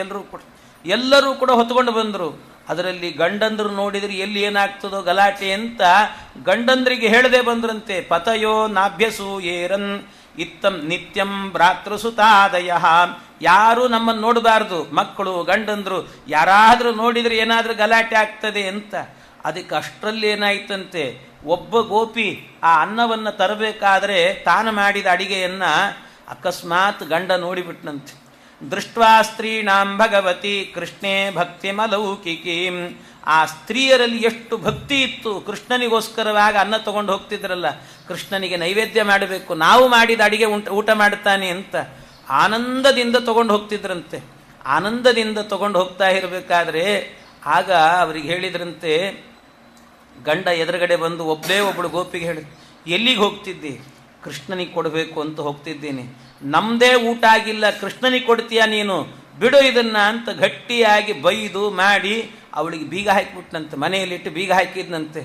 ಬೀಗ ಹಾಕಿದರೆ ಎಷ್ಟು ಅವಳಿಗೆ ಕೃಷ್ಣನಲ್ಲಿ ಭಕ್ತಿ ಇತ್ತು ಅಂದರೆ ಅವಳು ಯೋಚನೆ ಮಾಡಿದ್ನಂತೆ, ಇಷ್ಟು ಮಾಡಿದ ಅಡಿಗೆ ಕೃಷ್ಣನೇ ಕೇಳಿದಾಗ ಅವನಿಗೆ ಸಮರ್ಪಣೆ ಮಾಡಲಿಕ್ಕೆ ಹೋಗ್ತಿದ್ದೆ, ಆದರೆ ಸಮರ್ಪಣೆ ಮಾಡೋ ಯೋಗ ಸಿಗಲಿಲ್ಲ, ನನ್ನ ಗಂಡ ತಡೆದು ಬಿಟ್ಟ. ಕೃಷ್ಣನಿಗೆ ಸಮರ್ಪಣೆ ಮಾಡಲಿಕ್ಕೆ ಆಗದೇ ಇರುವ ಈ ಜನ್ಮವೇ ವ್ಯರ್ಥ ಅಂತ ಆತ್ಮಹತ್ಯೆ ಮಾಡಿಕೊಂಡ್ಲಂತವು. ನನಗೆ ಬೇಡವೇ ಬೇಡ ಈ ಜನ್ಮ ಅಂತ ಆತ್ಮಾನಂಚ ತಯಾಹೀನಂ ಅನುತಪ್ತ ವ್ಯಗರ್ಹಯನ್ ದಿಗ್ಜನ್ಮ ನಸ್ತು ದಿಗ್ಬುದ್ಧಿಂ ದಿಗ್ವೃತ್ತಂ ದಿಗ್ಹುಜ್ಞತಾಂ ಅಂತ ದಿಕ್ಕುಲಂ ದಿಕ್ಕ್ರಿಯಾ ದಾಕ್ಷ್ಯಂ ವಿಮುಖಾಯೇ ತ್ವದೋಕ್ಷಜೆ. ಕೃಷ್ಣ ಎಲ್ಲರಿಗೂ ಧಿಕ್ಕಾರ ಅಂತಂದು, ನನ್ನ ಜನ್ಮಕ್ಕೆ ಧಿಕ್ಕಾರ, ನನ್ನ ಬುದ್ಧಿಗೆ ಧಿಕ್ಕಾರ, ನನ್ನ ನಡತೆಗೆ ಧಿಕ್ಕಾರ, ಬಹುಶಾಸ್ತ್ರ ಅಧ್ಯಯನ ಮಾಡಿದಂಥ ಪಾಂಡಿತ್ಯಕ್ಕೆ ಧಿಕ್ಕಾರ. ಯಾಕೆ ಅಂದರೆ ನಿನಗೊಂದು ನೈವೇದ್ಯ ಮಾಡುವಂಥ ಯೋಗ್ಯತೆ ಇಲ್ಲಲ್ಲೋ ಕೃಷ್ಣ ನನಗೆ, ಆದ್ದರಿಂದ ಬೇಡ ನನಗೆ ಈ ಜನ್ಮ ಅಂತ ಕೂಡಲೇ ತಿರಸ್ಕಾರವನ್ನು ಮಾಡಿಕೊಂಡು ಪ್ರಾಣತ್ಯಾಗವನ್ನೇ ಮಾಡಿದ್ಲಂತೆ. ಆದರೆ ಭಗವಂತ ಅಲ್ಲೇ ಇದ್ದವನು ಪರಮಾತ್ಮ ಏನು ಮಾಡಿದ್ನಂತೆ, ಇಷ್ಟು ಮಾಡಿದೆಲ್ಲ ಗೋಪಿ, ನೀನೆಲ್ಲೂ ಇರಬೇಡ, ಬಂದು ನನ್ನ ಪಾದ ಸೇರು ಅಂತ ಅವಳಿಗೆ ವಿಶೇಷವಾದಂತಹ ಭಗವಂತ ಆ ಮೋಕ್ಷವನ್ನೇ ಕೊಟ್ಟನಂತೆ ದೇವರು. ಯಾರು ಕೃಷ್ಣನಿಗೋಸ್ಕರವಾಗಿ ಸರ್ವವನ್ನೂ ತ್ಯಾಗ ಮಾಡ್ತಾರಲ್ಲ, ಮದರ್ಥೇ ತ್ಯಕ್ತ ಜೀವಿತಾಹ ಅಂತಾನೆ ಭಗವಂತ. ನನಗೋಸ್ಕರವಾಗಿ ಎಲ್ಲವನ್ನೂ ತ್ಯಾಗ ಮಾಡಿದವರಿಗೆ ನಾನಿದ್ದೇನೆ, ನಾನು ಅವರಿಗೆ ಅನುಗ್ರಹ ಮಾಡುತ್ತೇನೆ ಅಂತ ಮೋಕ್ಷ ಕೊಟ್ಟುಬಿಟ್ನಂತೆ ಪರಮಾತ್ಮ. ಉಳಿದವರೆಲ್ಲರೂ ಕೂಡ ಅಡಿಗೆಗಳನ್ನು ಪದಾರ್ಥಗಳನ್ನೆಲ್ಲ ತಗೊಂಡು ಬಂದು ಭಗವಂತನ ಎದುರಲ್ಲಿಟ್ಟು ಎಲ್ಲ ಬಾಳೆ ಎಲೆಗಳನ್ನು ಹಾಕಿ, ಕೃಷ್ಣ ಕೂತ್ಕೋ, ನಾವು ಮಾಡಿದ ಅಡಿಗೆ ನೀನು ಊಟ ಮಾಡ್ತಿ, ನಮ್ಮ ಭಾಗ್ಯ ಇದು ಅಂತ ಎಲ್ಲರೂ ಕೂಡ ಆ ಸಂದರ್ಭದಲ್ಲಿ ಪರಮಾತ್ಮನಿಗೆ ಬಡಿಸ್ತಾ ಇದ್ದಾರಂತೆ. ದೇವರಿಗೆ ಬಡಿಸ್ತಾ ಇದ್ದಂತೇನೆ ಎಲ್ಲ ಹುಡುಗರು ಕೂಡ ಪಕ್ಕದಲ್ಲೇ ಬಂದು ಕೂತ್ಕೊಂಡ್ರಂತೆ. ಎಲ್ಲ ಪಕ್ಕದಲ್ಲೇ ಬಂದು ಕೂತ್ಕೊಂಡು ಕೃಷ್ಣ ಕೃಷ್ಣ ಕೃಷ್ಣ ಅಂತ ಹೇಳಿ ಅವನ ನಾಮಸ್ಮರಣೆಯನ್ನು ಮಾಡ್ತಾ ಮಾಡ್ತಾ ಅವರೆಲ್ಲರೂ ಕೂಡ ಊಟಕ್ಕೆ ಅಂತ ಕೂತ್ರಂತೆ. ಊಟಕ್ಕೆ ಕೂತಾಗ ಇಷ್ಟು ಆನಂದ ಪಟ್ಟರವರಿಗೆ ಎಷ್ಟು ಆನಂದ ಕೊಟ್ಟಿದ್ದಾನೆ. ಅಡಿಗೆ ಮಾಡಿದಂಥವರಿಗೂ ಕೂಡ ಆನಂದ ಕೊಟ್ಟ. ಊಟ ಮಾಡುವಾಗ ಸುಮ್ಮನೆ ಮಾಡಲಿಲ್ಲ, ಮಧ್ಯ ಮಧ್ಯದಲ್ಲಿ ಹೇಳ್ತಿದ್ದಂತೆ, ಈ ಪದಾರ್ಥ ಚೆನ್ನಾಗಿದೆ, ಅದು ಚೆನ್ನಾಗಿದೆ, ಉಪ್ಪಿನಕಾಯಿ ಚೆನ್ನಾಗಿದೆ, ಚಟ್ನಿ ಚೆನ್ನಾಗಿದೆ, ಮಧ್ಯ ಮಧ್ಯದಲ್ಲಿ ಹೇಳ್ತಿದ್ದಂತೆ. ಅಂದರೆ ಇದೆಲ್ಲ ತೋರಿಸ್ಕೊಡೋದು, ಅಡಿಗೆ ಮಾಡಿದವರಿಗೆ ಒಂದು ಸಂತೋಷ ಆಗಬೇಕು ಅನ್ನೋದಕ್ಕೋಸ್ಕರವಾದರೂ ಕೂಡ ಹೇಳಬೇಕು. ಮನೆಯಲ್ಲಿ ನಿತ್ಯ ಅಡಿಗೆ ಮಾಡಿರುತ್ತಾಳೆ ಹೆಂಡತಿ, ಏನಿಲ್ಲ ಗುಮ್ಮಂತ ತಿನ್ನೋದು ಗುಮ್ಮಂತ ಎದ್ದು ಬರೋದು, ಹಾಗಾಗಿ ಬಿಡಬಾರ್ದು. ಸ್ವಲ್ಪ ಆದರೂ ಮಧ್ಯ ಮಧ್ಯದಲ್ಲಿ ಹೇಳ್ತಿರ್ಬೇಕಂತೆ, ಚೆನ್ನಾಗಾಗಿದೆ, ಅವಳು ಉಪ್ಪು ಹಾಕಿರಲಿ ಬಿಟ್ಟಿರಲಿ, ಅದು ಉಪ್ಪೇ ಇಲ್ಲ ಆದರೂ ಪರವಾಗಿಲ್ಲ, ಅಮೃತದಂತೆ ಇದೆ ನೀನು ಮಾಡಿದ್ದು ಅಂದರೆ ಎಷ್ಟು ಖುಷಿ ಆಗ್ತದೆ ಅಂದರೆ ನಾಳೆಗೆ ಇನ್ನೂ ಹೆಚ್ಚಿನ ಅಡಿಗೆ ಮಾಡುತ್ತಾಳಂತೆ. ನಿಮಗೆ ಯೋಗ ಅದೆಲ್ಲವೂ ಕೂಡ. ಆದ್ದರಿಂದ ಗಂಡಸರು ಇದೆಲ್ಲ ಜಾಣ್ಮೆ ಕಲಿಬೇಕು, ಮಾಡಿಲ್ಲ ಅಂತ ಸಿಟ್ಟು ಮಾಡ್ಕೋಬಾರ್ದು, ಹೇಗೆ ಮಾಡಿಸ್ಬೇಕು ಅನ್ನೋದು ಗೊತ್ತಿರಬೇಕಂತೆ. ಕೃಷ್ಣ ಹೇಳ್ತಾನೆ, ಇದೆಲ್ಲ ಪಾಠ ಮಾಡುತ್ತಾನೆ. ಅವರೆಲ್ಲ ಮಾಡಿದಂಥ ಅಡಿಗೆಯನ್ನು ಊಟ ಮಾಡಿ ಹೊಗಳಿದ ಪರಮಾತ್ಮ. ಇಷ್ಟು ಆನಂದ ಆಯಿತು. ಆ ಹುಡುಗರೆಲ್ಲ ಊಟಕ್ಕೆ ಕೂತಿದ್ರಂತೆ. ಊಟಕ್ಕೆ ಕೂತ ಹುಡುಗರೆಲ್ಲ ಬಗ್ಗಿ ಕೃಷ್ಣನ ಸಾಲಾಗಿ ಕೂತಿದ್ರಲ್ಲ, ಬಗ್ಗಿ ನೋಡ್ತಿದ್ರಂತೆ ಕೃಷ್ಣನ್ ನೋಡ್ಕೊಂಡಂದರು, ಏನೋ ಕೃಷ್ಣ ಇನ್ನೇನು ಸಾಯಂಕಾಲ ಆಗಿಬಿಡುತ್ತದೆ, ಹೊಟ್ಟೆ ಹಸಿವು, ಒದ್ದಾಡ್ತಿದ್ವಿ, ಏನಿಲ್ಲ ಇವತ್ತು ಅಂದ್ಕೊಂಡಿದ್ವಿ, ಆದರೆ ಕೃಷ್ಣ ನೀನಿದ್ದಿ ಅನ್ನೋ ಒಂದು ನಂಬಿಕೆ ಇತ್ತಪ್ಪ ನಮಗೆ, ನೀನು ನಮ್ಮನ್ನು ರಕ್ಷಣೆ ಮಾಡ್ತೀಯ ಅಂತ ನಮಗೆ ಗೊತ್ತಿತ್ತು. ನಿನ್ನನ್ನು ನಂಬಿ ಬಂದ್ವಿ ನೋಡು, ಎಲ್ಲ ನಮ್ಮ ಹತ್ರ ಹುಡುಕೊಂಡ್ಬಂದಿದ್ದಾರೆ. ನಿನ್ನನ್ನು ನಂಬಿದವರಿಗೆ ಈ ಯೋಗ. ಅಡಿಗೆ ಮಾಡಿದವರೆಲ್ಲರೂ ಕೂಡ ತಗೊಂಡು ಬಂದು ನಮಗೆ ಹಾಕ್ತಾ ಇದ್ದಾರಲ್ಲ, ಎಂಥ ಯೋಗ ಇದು. ಈ ಯೋಗ ಯಾರಿಗುಂಟು ಹೇಳಿ? ಯಾರಿಗೂ ಇಲ್ಲ. ನಿನ್ನನ್ನು ನಂಬಿದರೆ ಇದೆಲ್ಲ ಸಿಗ್ತದೆ ಅನ್ನೋದಕ್ಕೆ. ಸಂಜೀತನಕ ಇದ್ದು ಸಣ್ಣ ಸೌಟಿನ ತುಂಬ ಗಂಜಿ ಕಾಣದೆ ಬಳಲಿದೇನು, ವ್ಯಂಜನ ಮೊದಲಾದ ನಾನಾ ರಸಂಗಳ ಭುಂಜಿಸುವುದು ಮತ್ತೇನೋ. ಎಲ್ಲ ಯಾರ್ದು? ನಿನ್ನ ಒಲುಮೆಯಿಂದ ನಿಖಿಳ ಜನರು ಬಂದು ಮನ್ನಿಸುವರು ಮಹಾರಾಯ. ಎನ್ನ ಪುಣ್ಯಗಳಿಂದ ಈ ಪಾರಿ ಉಂಟೇನೋ, ನಿನ್ನದೇ ಸಕಲ ಸಂಪತ್ತು. ಕೃಷ್ಣ ನಿತ್ಯ ನಾವೇನಾದರೂ ಬುತ್ತಿ ಕಟ್ಕೊಂಡು ಬಂದಿದ್ವಿ ಅಂದರೆ ಒಂದೊಂದು ಮರದ ಬುಡದಲ್ಲಿ ಕೂತ್ಕೊಂಡು ನಮ್ಮಷ್ಟಕ್ಕೆ ನಾವೇ ತಿಂತಾ ಇದ್ವಿ. ಇವತ್ತು ಎಂಥ ಯೋಗ ಅಂದರೆ ಅವರೆಲ್ಲ ಅಡಿಗೆ ತಂದದ್ರಿಂದ ನಿನ್ನ ಸಾಲಲ್ಲಿ ಕೂತ್ಕೊಂಡು ಊಟ ಮಾಡ್ತಿದ್ದೀವಿ ನೋಡು, ಎಂಥ ಯೋಗ. ಈ ಧರೆಯೊಳಗೆ ಸತ್ಪಾತ್ರರ ಜೊತೆಗುಂಬೋ ಹಬ್ಬದೂಟವ ನುಣಿಸುವೆಯೋ ಕೃಷ್ಣ. ನಿನ್ನನ್ನು ನಂಬಿದ್ವಿ ಅಂತಾದರೆ ಎಲ್ಲವೂ ಸಿಗುತ್ತೆ ಅನ್ನೋದಕ್ಕೆ ಇದೇ ಸಾಕ್ಷಿ ಅಂತ ಪರಮಾತ್ಮ ನಿನ್ನನ್ನು ನಂಬಿ ಬಂದ್ವಿ, ಹೊಟ್ಟೆ ತುಂಬಿತು ನಮಗೆ. ಇವರೆಲ್ಲ ಹೊಟ್ಟೆ ತುಂಬಿತು ಅಂತ ಇವರು ಹೇಳ್ತಿದ್ದಾರೆ ಗೋಪಾಲಕರು. ಆದರೆ ಆ ಬಡಿಸಿದಂಥ ಹೆಣ್ಣು ಮಕ್ಕಳಿಗೆ ಬಡಿಸುವಾಗಲಂತೂ ಇಷ್ಟು ಖುಷಿಯಿಂದ ಬಡಿಸಿದ್ರು, ಏನು ಆನಂದ, ಕೃಷ್ಣಾರ್ಪಣ ಅಂತ ಹೇಳಿದ್ರು. ಎಲ್ಲ ಆದಮೇಲೆ ಮನೆಗೆ ಹೋಗಬೇಕಲ್ಲ, ಆವಾಗ ನೆನಪಾಯ್ತಂತೆ. ಎಷ್ಟಾದರೂ ಕೂಡ ಮೊದಲೇ ಹಸದ ಬ್ರಾಹ್ಮಣರು ಬೇರೆ. ಒಂದು ನುಡಿ ಇದೆ, ಏನು ಅಂದರೆ ಉಂಡ ತುರ್ಕನನ್ನು ಹಸಿದ ಬ್ರಾಹ್ಮಣನನ್ನು ತಡವಲಿಕ್ಕೆ ಹೋಗಬಾರ್ದಂತೆ. ಅದಕ್ಕೆ ಮಧ್ಯಾಹ್ನದ ಹೊತ್ತು ಭಾಳ ಲೇಟ್ ಮಾಡಬಾರ್ದು ಊಟಕ್ಕೆ. ಮಾಡಿದರೆ ಸಿಡಿ ಸಿಡಿ ಸಿಡಿ ಸಿಡಿ ಅಂತಿರ್ತಾರೆ ಬ್ರಾಹ್ಮಣರು. ಅದಕ್ಕೆ ಇಷ್ಟು ಎಲ್ಲ ಅಡಿಗೆ ನಿನಗೆ ಹಾಕಿಬಿಟ್ಟಿದ್ದೀವಿ ಕೃಷ್ಣ, ನಿನಗೆ ಸಮರ್ಪಣೆ ಮಾಡಿದ್ದೀವಿ. ಮನೆಗೆ ಹೋದ ನಂತರ ನಮ್ಮ ಗಂಡಂದ್ರೆ ಏನು ಮಾಡ್ತಾರೋ ಏನೋ ಅಂತ ಗಾಬರಿ. ಎಲ್ಲ ಅಡಿಗೆ ಮುಗಿಸಿ ಹೋದ್ರಲ್ವ, ಬಡಿಸಿ ಹೋದ್ರಲ್ಲ. ಊಟ ಮಾಡಿದ್ದು ಕೃಷ್ಣ, ಆದರೆ ತೇಗು ಬಂದದ್ದು ಬ್ರಾಹ್ಮಣರಿಗಂತೆ. ಹೊಟ್ಟೆ ತುಂಬಿತು ಅಂತ ತೇಗಿದ್ದು ಬ್ರಾಹ್ಮಣರಂತೆ. ಏನು ಎಷ್ಟು ಚೆನ್ನಾಗಿತ್ತು ಅಡಿಗೆ, ಹೊಟ್ಟೆ ತುಂಬೋಯ್ತು ನಮಗೆ ಅಂತ ಹೇಳಿದ್ರಂತೆ. ಎಲ್ಲಿ ನಾವು ಬಡಿಸೇ ಇಲ್ಲಲ್ಲ ಅಂತ ಹೆಂಡಂದ್ರೆಲ್ಲ. ಆದರೂ ಕೃಷ್ಣನ ಅನುಗ್ರಹ. ಭಗವಂತ ಹರಿರ್ಯತ್ರ ಗೃಹೇ ಭುಂಕ್ತೆ ತತ್ರ ಭುಂಕ್ತೆ ಜಗತ್ರಯಂ ಅನ್ನೋದನ್ನು ಜಗತ್ತಿಗೆ ತೋರಿಸಿಬಿಟ್ಟ ಪರಮಾತ್ಮ. ಭಗವಂತ ಊಟ ಮಾಡಿದ ಅಂತಾದರೆ 3 ಲೋಕಕ್ಕೆ ಊಟಕ್ಕೆ ಹಾಕಿದ ಪುಣ್ಯ ಬರ್ತದಂತೆ. ನೀವೇನು ದೇವರಿಗೆ ಊಟಕ್ಕೆ ಹಾಕೋದಂದ್ರೆ ಏನು ಹಾಕ್ತೀರಿ? ಏನು ನಿತ್ಯ ಒಳ್ಳೊಳ್ಳೆ ಪದಾರ್ಥ ಮಾಡಿ ಹಾಕ್ತೀರಾ? ಏನಿಲ್ಲ. ಏನು ಮಾಡೋದೇನು ಅಂತಂದರೆ ಹೇಳೋದು ಮಾತ್ರ ಸೌವರ್ಣೇ ಸ್ಥಾಲಿ, ಅದು ಹೇಳೋದು ಮಾತ್ರ ಶ್ಲೋಕ ಇರ್ತದಲ್ಲ, ಕೇಳಬೇಕು. ಏನು ಬಂಗಾರದ ತಟ್ಟೆ, ಅದರಲ್ಲಿ ಇದನ್ನು ಹಾಕೀನಿ ಅದನ್ನು ಹಾಕೀನಿ ಎಲ್ಲ ಹೇಳ್ತಿರ್ತೇವೆ. ಆದರೆ ಇಟ್ಟಿರೋದೇನು ದೇವ್ರ ಮುಂದೆ ಒಂದು ಪುಟಾಣಿ ಸಕ್ಕರೆ ಅಷ್ಟೇ. ಪುಟಾಣಿ ಸಕ್ಕರೆ ಇಟ್ಟಿರ್ತೀವಿ, ಆದರೆ ಅದನ್ನೇ ಇಡ್ರಿ, ಭಕ್ತಿಯಿಂದ ಕೊಡ್ರಿ ಪರಮಾತ್ಮನಿಗೆ, ಭಕ್ತಿಯಿಂದ ಕೊಡ್ರಿ. ಯಾರು ಭಕ್ತಿಯಿಂದ ಕೊಡ್ತಾರಲ್ಲ, ಪತ್ರಂ ಪುಷ್ಪಂ ಫಲಂ ತೋಯಂ ಯೋಮೆ ಭಕ್ತ್ಯಾ ಪ್ರಯಚ್ಛತಿ ಅಂತ. ಒಂದು ಕೊಟ್ಟರೂ ಸಾಕಂತೆ. ಪತ್ರ ಅದು ಒಂದೊಂದು ನಿದರ್ಶನ ಹೇಳಿದ್ದಾರೆ, ಸುಮ್ಮನೆ ಒಂದು ಹೇಳ್ತೀನಿ ಅಷ್ಟೇ. ಪತ್ರವನ್ನು ಕೊಟ್ಟದ್ದಕ್ಕೆ ನಿದರ್ಶನ ಯಾರು ಗೊತ್ತಾ? ದ್ರೌಪದಿ ದೇವಿಯರು. ದ್ರೌಪದಿ ದೇವಿಯರ ಮನೆಗೆ ಎಲ್ಲ ಆದ ನಂತರ ಕಾಡಲ್ಲಿ ಅವರೆಲ್ಲೋ ಗುಡ್ಡದ ಮೇಲಿದ್ರಂತೆ. ಗುಡ್ಡದ ಮೇಲೆ ಕೂತ್ಕೊಂಡಿದ್ರು, ಅಲ್ಲಿ ಕಾಡಲ್ಲಿ ವಾಸ ಮಾಡ್ತಿದ್ರು. ಇವ್ರ ಮನೆಯಲ್ಲಿ ಅಕ್ಷಯ ಪಾತ್ರೆ ಇತ್ತು. ನಿತ್ಯವೂ ಕೂಡ ಏನಿಲ್ಲ ಅಂದರೂ ಕೂಡ 2-3 ಲಕ್ಷ ಜನರಿಗೆ ಊಟಕ್ಕೆ ಹಾಕ್ತಿದ್ದಂತೆ. 2-3 ಲಕ್ಷ ಜನರಿಗೆ ರಾಜರುಗಳಂತೆ. ಭೂಸುರರು ಅಂದರೆ ಭೂಮಿಯ ರಾಜರು ಅಂದರೆ ಬ್ರಾಹ್ಮಣರಿಗೆ ಎಲ್ಲರಿಗೂ ಕೂಡ ಅಡಿಗೆ ಮಾಡಿ ಹಾಕ್ತಿದ್ಲಂತೆ. ತಾನೇ ಶುದ್ಧವಾಗಿ ಪುರೈಷ ಕೃಷ್ಣ ಕರಸಿದ್ಧ ಶುದ್ಧಿ ಮತ್ ವರಾನ್ನ ಭುಕ್ತ್ಯಾ ಕಿಲ ಪಾಂಡವಾಲಯೇ. ಅಚ್ಯುತ ಪ್ರಜ್ಞರು ಅಂತ ಮಧ್ವಾಚಾರ್ಯ ಗುರುಗಳು, ಅವರು ಅಲ್ಲೇ ಊಟ ಮಾಡಿದ್ರಂತೆ. ಮಧ್ವರ ಗುರುಗಳಾಗೋ ಯೋಗ ಬಂದದ್ದೇ ಅವ್ರ ಕೈ ಅಡಿಗೆ ಊಟ ಮಾಡಿದ ಮೇಲೆ ಅಂತ. ನಿತ್ಯ ಎಲ್ಲ ಅಡಿಗೆ ಆದರೆ ಒಂದು ಸರ್ತಿ ಆ ಪಾತ್ರೆಯನ್ನು ಅಕ್ಷಯ ಪಾತ್ರೆ ತೊಳೆದಿಟ್ಬಿಟ್ರೆ ಆಮೇಲೆ ಮತ್ತೇನು ಸಿಗ್ತಿಲ್ಲ, ನಾಳೆಗೆ ಏನು ಮತ್ತೆ ಅಂಥ ಸ್ಥಿತಿ. ಅದಕ್ಕೆ ಒಮ್ಮೆ ಏನಾಯ್ತು, ಎಲ್ಲ ಮುಗಿದೋಗಿತ್ತು. ಖಾಲಿ ಆದ ನಂತರ ದುರ್ವಾಸ ಮುನಿಗಳು ಬಂದ್ರಂತೆ. ದುರ್ವಾಸ ಮುನಿಗಳು ಬಂದು, ಅಮ್ಮ ನನಗೆ ಹಸಿವೆ ಆಗ್ತಾ ಇದೆ, ಕೈಕಾಲು ತೊಳ್ಕೊಂಬರ್ತೀನಿ, ಊಟಕ್ಕೆ ಹಾಕೋನು. ಎಲ್ಲ ಖಾಲಿ ಆಗಿದೆ. ಬಂದದ್ದು ದುರ್ವಾಸರು. ಏನು ಸಿಟ್ಟಿಗೆ ಹೇಳ್ತಾರೋ ಏನಕತ್ತೇನೋ, ಎಲ್ಲೇನಾಗ್ತದೋ ಅಂಥೇಳಿ ಗಾಬರಿ ಆದ್ಲು ದ್ರೌಪದಿ ದೇವಿ. ಆಮೇಲೆ ಕೃಷ್ಣ ನನ್ನ ಕಷ್ಟಗಳನ್ನೆಲ್ಲ ಪರಿಹಾರ ಮಾಡೋ ಕೃಷ್ಣ, ನನ್ನನ್ನು ಉದ್ಧಾರ ಮಾಡಪ್ಪ ಭಗವಂತ ಅಂತ ಪ್ರಾರ್ಥನೆ ಮಾಡಿದ್ಲಂತೆ. ಅಷ್ಟು ಪ್ರಾರ್ಥನೆ ಮಾಡಿದ ಕೂಡಲೇ ಭಗವಂತ ಕೃಷ್ಣ ಬಂದ. ಕೃಷ್ಣ ಬಂದವನೇ ದ್ರೌಪದಿಗೆ ಹೇಳಿದ್ನಂತೆ, ದ್ರೌಪದಿ ನನಗೆ ಹಸಿವೆ ಆಗ್ತಿದೆ, ಊಟಕ್ಕೆ ಹಾಕು ಅಂದಂತೆ. ಏನೋ ಕೃಷ್ಣ ಇದು, ಬಂದು ದುರ್ವಾಸರಿಗೆ ಹಾಕ್ಲಿಕ್ಕಾಗ್ತಿಲ್ಲ, ನೀನು ಅದನ್ನೇ ಕೇಳ್ತೀಯಲ್ಲೋ ಮಾರಾಯ, ನನ್ನನ್ನು ರಕ್ಷಣೆ ಮಾಡು ಅಂದರೆ ಭಗವಂತ ಹೇಳಿದ, ಅಕ್ಷಯ ಪಾತ್ರೆಯಲ್ಲಿ ಏನಾದರೂ ಇರ್ತದೆ ತಗೊಂಡು ಬಾ. ಇಲ್ಲ ಕೃಷ್ಣ, ಎಲ್ಲ ಖಾಲಿ ಆಗಿದೆ, ಎಲ್ಲ ಖಾಲಿ ಆಗಿ ಇಲ್ಲ, ಒಂದೇ ಒಂದು ಎಲೆ ಇದೆ ನೋಡು ಅಂದಂತೆ. ಒಂದೇ ಒಂದು ಎಲೆ ಇದೆ ಅಂತ. ಒಂದೇ ಒಂದು ಎಲೆ ಇದೆ ಅಂದಾಗ, ಇಲ್ಲ ಕೃಷ್ಣ ನೋಡು ನೀನು ಅಂದ. ಸರಿ ಅಂತ ಆವತ್ತು ಹೋಗಿ ನೋಡಿದ್ಲಂತೆ. ನೋಡಿದರೆ ಆವತ್ತು ಮುದ್ದಿಪಲ್ಯ ಮಾಡಿದ್ಲಂತೆ ದ್ರೌಪದಿ. ಮುದ್ದಿಪಲ್ಯ ಮಾಡಿದ್ಲು. ಮುದ್ದಿಪಲ್ಯದಲ್ಲಿ ಒಂದೇ ಒಂದು ಎಲೆ ಉಳಿದಿತ್ತು, ಸೊಪ್ಪು ಉಳಿದಿತ್ತಂತೆ. ಆ ಪಲ್ಯ ಉಳಿದಿತ್ತು, ಅದನ್ನು ತಂದು ಕೊಟ್ಲು. ಕೃಷ್ಣ ಬಾಯಿಗೆ ಹಾಕ್ಕೊಂಡ.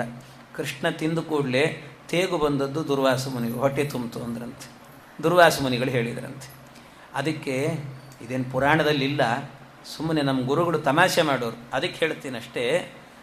ಆವತ್ತು ಮುದ್ದಿಪಲ್ಯ ಮಾಡಿದ್ಲಲ್ವ, ಅದಕ್ಕೇನಾಯಿತು, ಏನು ಬಳಸಿದ್ಲು ಅಂತಂದರೆ ಅದಕ್ಕೆ ಸೊಪ್ಪು ಹಾಕಿ ಮಾಡಿ ಅಡಿಗೆ ಮಾಡಿದ್ಲು.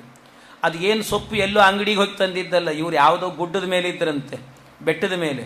ಆ ಬೆಟ್ಟದ ಮೇಲೇ ಬೆಳೀತಿದ್ರಂತೆ ಸೊಪ್ಪುಗಳನ್ನೆಲ್ಲ. ಬಂದವರಿಗೆಲ್ಲ ಅಡಿಗೆ ಮಾಡಿ ಹಾಕಬೇಕು ಅಂತ ಸೊಪ್ಪು ತಾನೇ ಬೆಳೀತಿದ್ಲಂತೆ.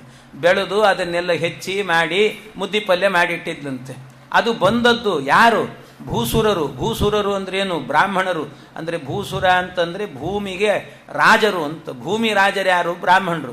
ಬ್ರಾಹ್ಮಣರಿಗೆಲ್ಲರಿಗೂ ಕೂಡ ರಾಜಾದಿರಾಜರು ಬಂದರೂ ಕೂಡ ಅವರನ್ನೆಲ್ಲ ಹೊಟ್ಟೆ ತುಂಬಿಸಿ ಕಳಿಸ್ತಿದ್ರಂತೆ ಆ ಸೊಪ್ಪಿನಿಂದ. ಅಂಥ ಸೊಪ್ಪದು ಅಂತ. ಅದಕ್ಕೆ ಆ ಸೊಪ್ಪಿಗೆ ಮುಂದೆ ಹೆಸರೇನು ಬಂತು ಗೊತ್ತಾ? ಈ ಕಡೆ ಬೆಂಗಳೂರು ಮಂದಿಗೆಲ್ಲ ಗೊತ್ತಿಲ್ಲ. ಅದನ್ನೆಲ್ಲ ದಂಟಿನ ಸೊಪ್ಪು ಅಂತಾರೆ. ನಮ್ಮ ಕಡೆಗೆ ಏನು ಕರೀತಾರೆ ಅದನ್ನಂದ್ರೆ ರಾಜಗಿರಿ ಪಲ್ಯ ಅಂತ ಕರೀತಾರೆ. ಅದಕ್ಕೆ ರಾಜಗಿರಿ ಪಲ್ಯ ಅಂತ ಯಾಕೆ ಹೆಸರು ಬಂತು ಅಂದರೆ, ಗಿರಿ ಅಂದರೆ ಗುಡ್ಡ ಅಂತ ಅರ್ಥ, ಪರ್ವತ. ಆ ಪರ್ವತದ ಮೇಲೆ ಅವುಗಳನ್ನು ಬೆಳೀತಿದ್ರಂತೆ. ಅದರಿಂದ ಮುದ್ದಿಪಲ್ಯ ಮಾಡಿದರೆ ರಾಜರುಗಳೆಲ್ಲರೂ ಕೂಡ ಸಂತೋಷ ಪಟ್ಟು ಹೋಗ್ತಿದ್ರು. ಆದ್ದರಿಂದ ಗಿರಿಯಲ್ಲಿ ಬೆಳೆದು ರಾಜರನ್ನ ತಣಿಸುವಂಥ ಒಂದು ಪಲ್ಯ, ಆದ್ರಿಂದ ರಾಜಗಿರಿ ಪಲ್ಯ ಅಂತಿದ್ರಂಥದಕ್ಕೆ. ಹೀಗೊಂದು ಹೆಸರು. ಅದೇನು ಪುರಾಣದಲ್ಲಿಲ್ಲ. ಮತ್ತೆ ತಮಾಷೆಗೆ ನಮ್ಮ ಗುರುಗಳೊಬ್ಬರು ಹೇಳ್ತಿದ್ರು. ಹಾಗೆ ಇಂಥದ್ದನ್ನೆಲ್ಲ ಮಾಡ್ತಿದ್ದಂತೆ ಪರಮಾತ್ಮ. ಅವನನ್ನು ನಂಬಿದರೆ ಅವನನ್ನು ಕೈ ಬಿಡೋದಿಲ್ಲ ಭಗವಂತ. ನಂಬಿ ಕೆಟ್ಟವರಿಲ್ಲವೋ ರಂಗಯ್ಯನ ಅಂತ ದೇವರನ್ನು ನಂಬಿದರೆ ಕೈ ಬಿಡೋದಿಲ್ಲ ಪರಮಾತ್ಮ ಅನ್ನೋದಕ್ಕೆ ಇದು ನಿದರ್ಶನ ಅಂತ ಹೇಳ್ತಾರೆ. ಹೀಗೆ ಕೃಷ್ಣನ ಲೀಲೆಗಳನ್ನು ತೋರಿಸ್ತಾ, ಸಾಮಾನ್ಯ ಪೂರ್ವಾರ್ಧ ಅಂತ ಹೇಳಿದರೆ ಕಂಸನ ವಧೆಯ ತನಕಲೂ ಕೂಡ ಪೂರ್ವಾರ್ಧ ಅಂತ ಕರೆಯೋದು. ಅದು ಇನ್ನೂ ಆಗಿಲ್ಲ. ಅದು ಮತ್ತೆ ಸಾಯಂಕಾಲ ಸೇರಿದಾಗ ಅದರ ಚಿಂತನೆಯನ್ನು ಮುಂದುವರಿಸೋಣ. ಈಗ ಮುಗಿಸ್ತಾ ಶ್ರೀಕೃಷ್ಣ ಅರ್ಪಣಮಸ್ತು.